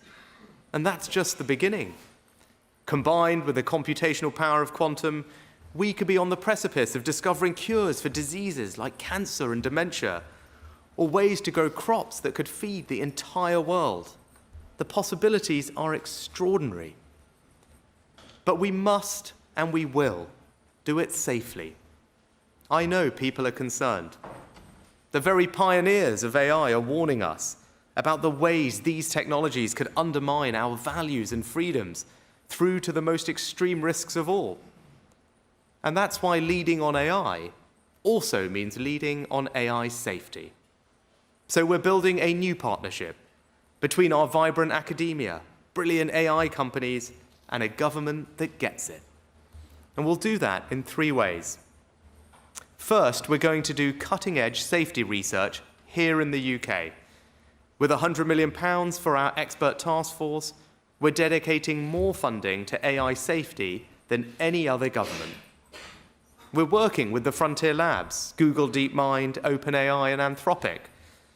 And I'm pleased to announce they've committed to give early or priority access to models for research and safety purposes to help build better evaluations and help us better understand the opportunities and risks of these systems. Second, AI doesn't respect traditional national borders. So we need global cooperation between nations and labs. Just as we unite through COP to tackle climate change, so the UK will host the first ever summit on global AI safety later this year. I want to make the UK not just the intellectual home, but the geographical home of global AI safety regulation. And third, we're going to seize the extraordinary potential of AI to improve people's lives.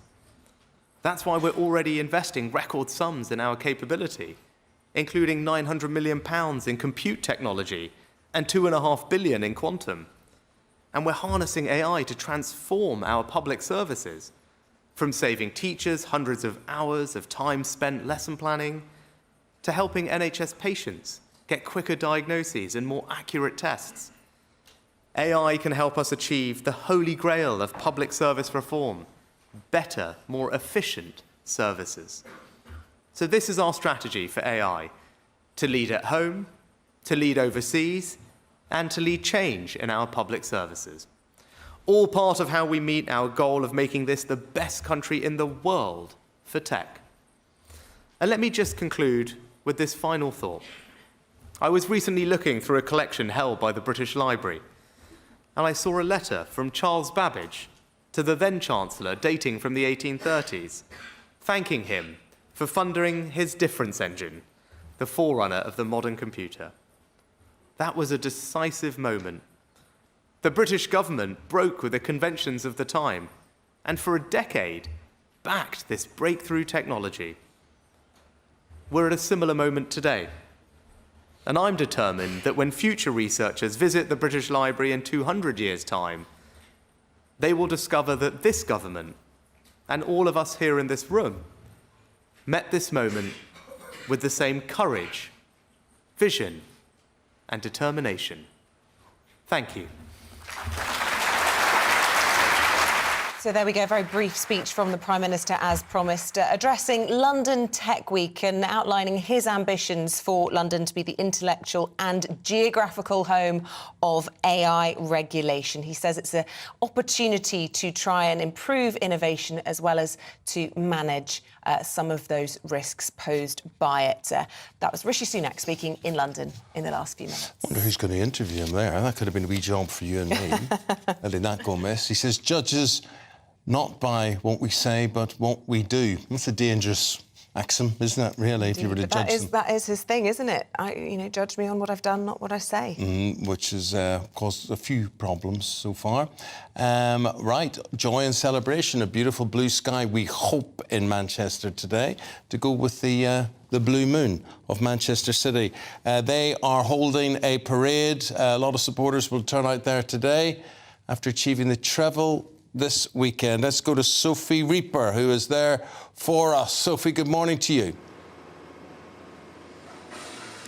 Well, a very good morning to you both. I'm sure you can see and hear behind me that preparations are now well underway here in Manchester for the Victory Parade this evening. They've been closing roads down and putting blockades in since yesterday, and you can see behind me they're building the stage. Tonight, Pep Guardiola and his team will take to an open-top bus and travel on a circuit throughout the city centre, celebrating with thousands upon thousands of Man City fans who are expecting to descend upon the city centre. Now, you mentioned there, Eamonn, that what they'll be celebrating tonight, it's not just winning the Premier League, it's not just winning the FA Cup, but it's finally being able to clinch that Champions League trophy, which means they are now the second ever team in English football to do that iconic treble.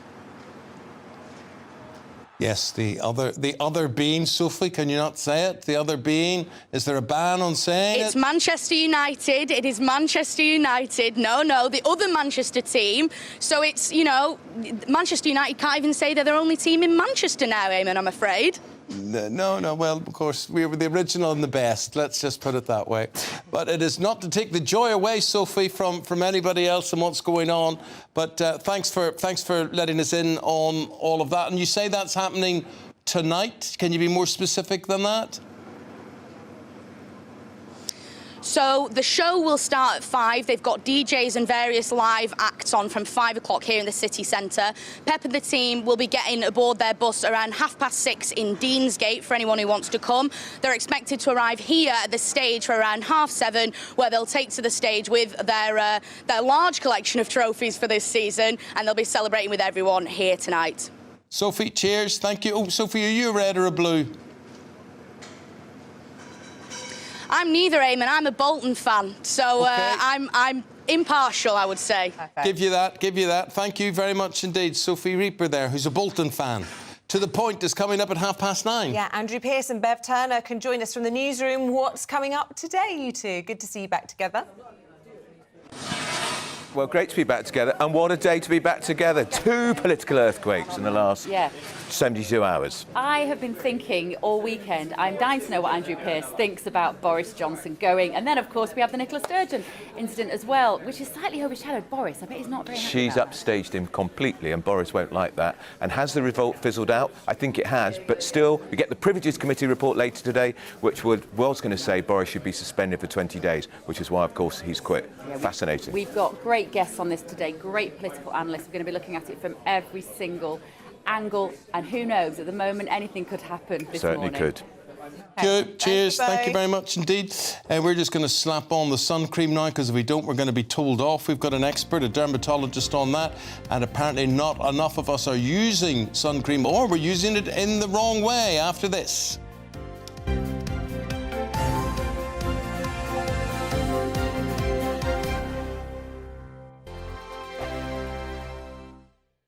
First and foremost, I'm a GB News fan, and I was before I was working here. Just love the fact that we're asking the questions that a lot of establishment media won't ask. With a bit of a twist, we not only want to inform you, but we want to keep you entertained. It's worth the drive, because you get in and the team's all ready and waiting, they're itching to go, and it's a proper little family. GB News is the People's Channel. It's the audience that makes the programme sing. We're giving our viewers and our listeners a voice. I see the thousands of your letters, tweets, emails, you name it, coming in. Britain is broken.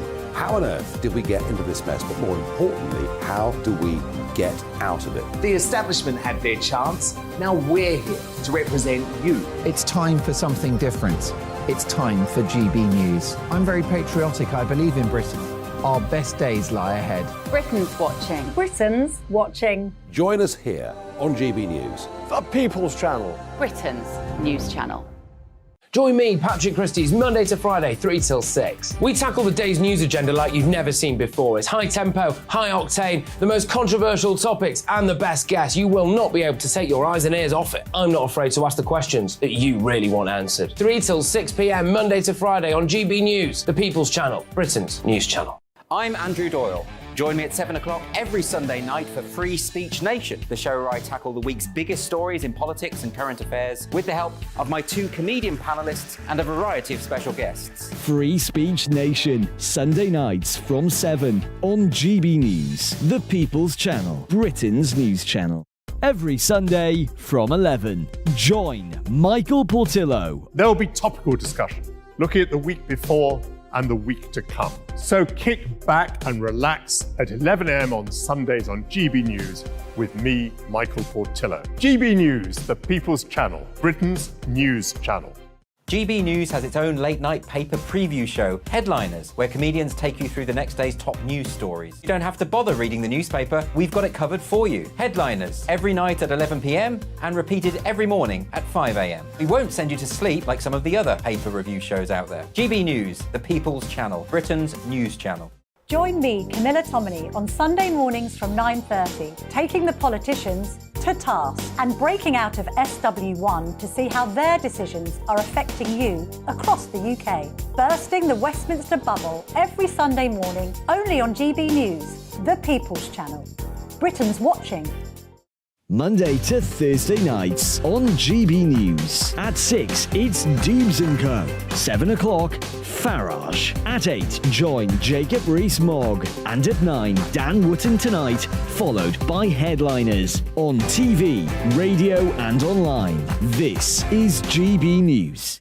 Westminster is going around in ever-decreasing circles, followed by the media. Britain is broken. How on earth did we get into this mess? But more importantly, how do we get out of it? Join me at 7 p.m, Mondays to Thursdays on Farage. Here on GB News, we will have open, rational debate. We've got to work out how Britain moves forward from this. Join us here on GB News, the People's Channel. Britain is watching.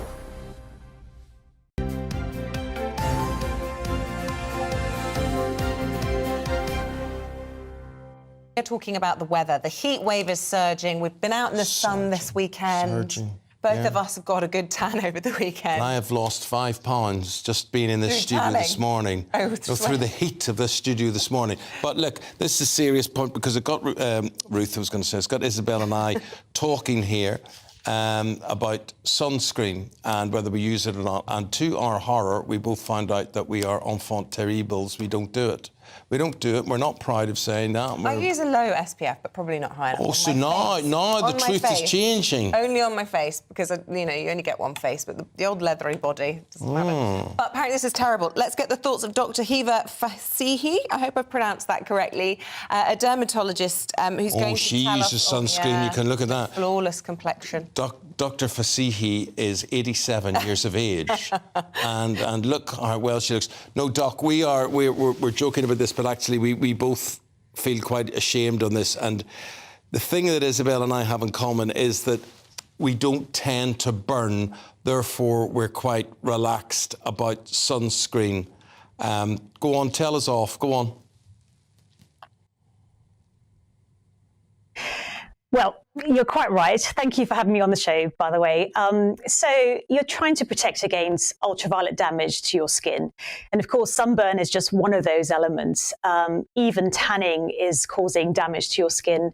And so it's really, really important to protect. For some people, it significantly increases your risk of skin cancer in older life.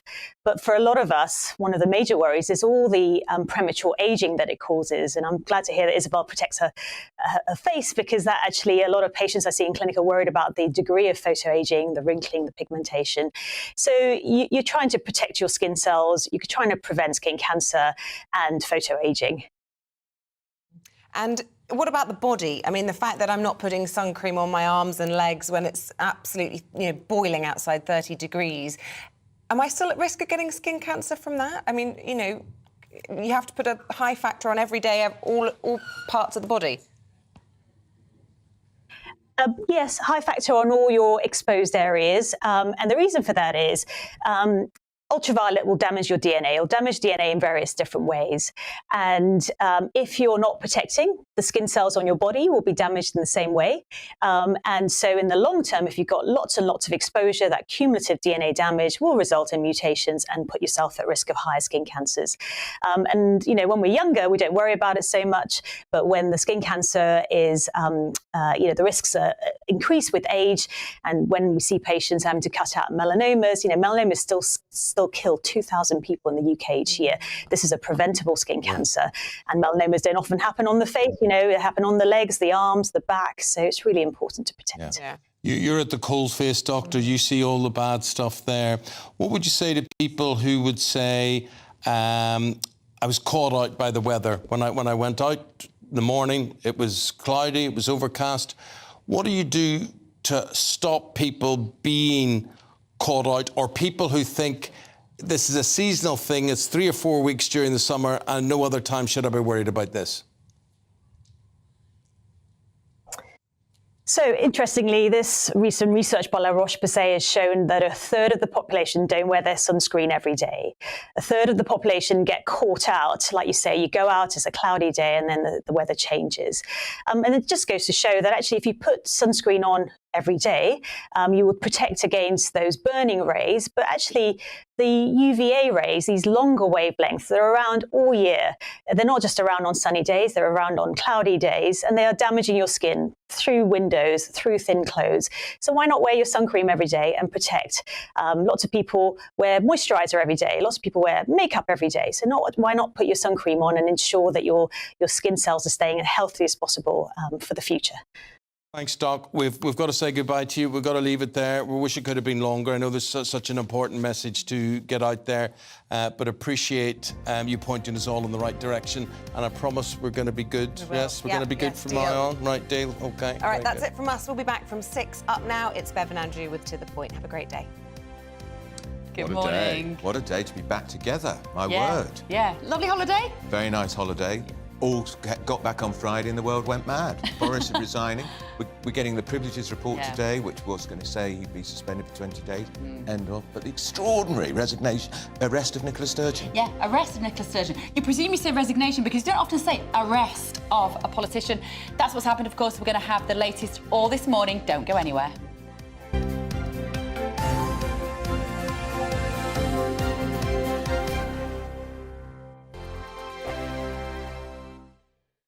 It's all about family, being in people's living rooms, all the interaction and getting to know who our viewers and listeners are. When I was young, my dad used to say, no, stop arguing. I wanted an outlet that would enable me to give my opinion. People are going through a really hard time right now, and I know that you don't feel like you're being listened to.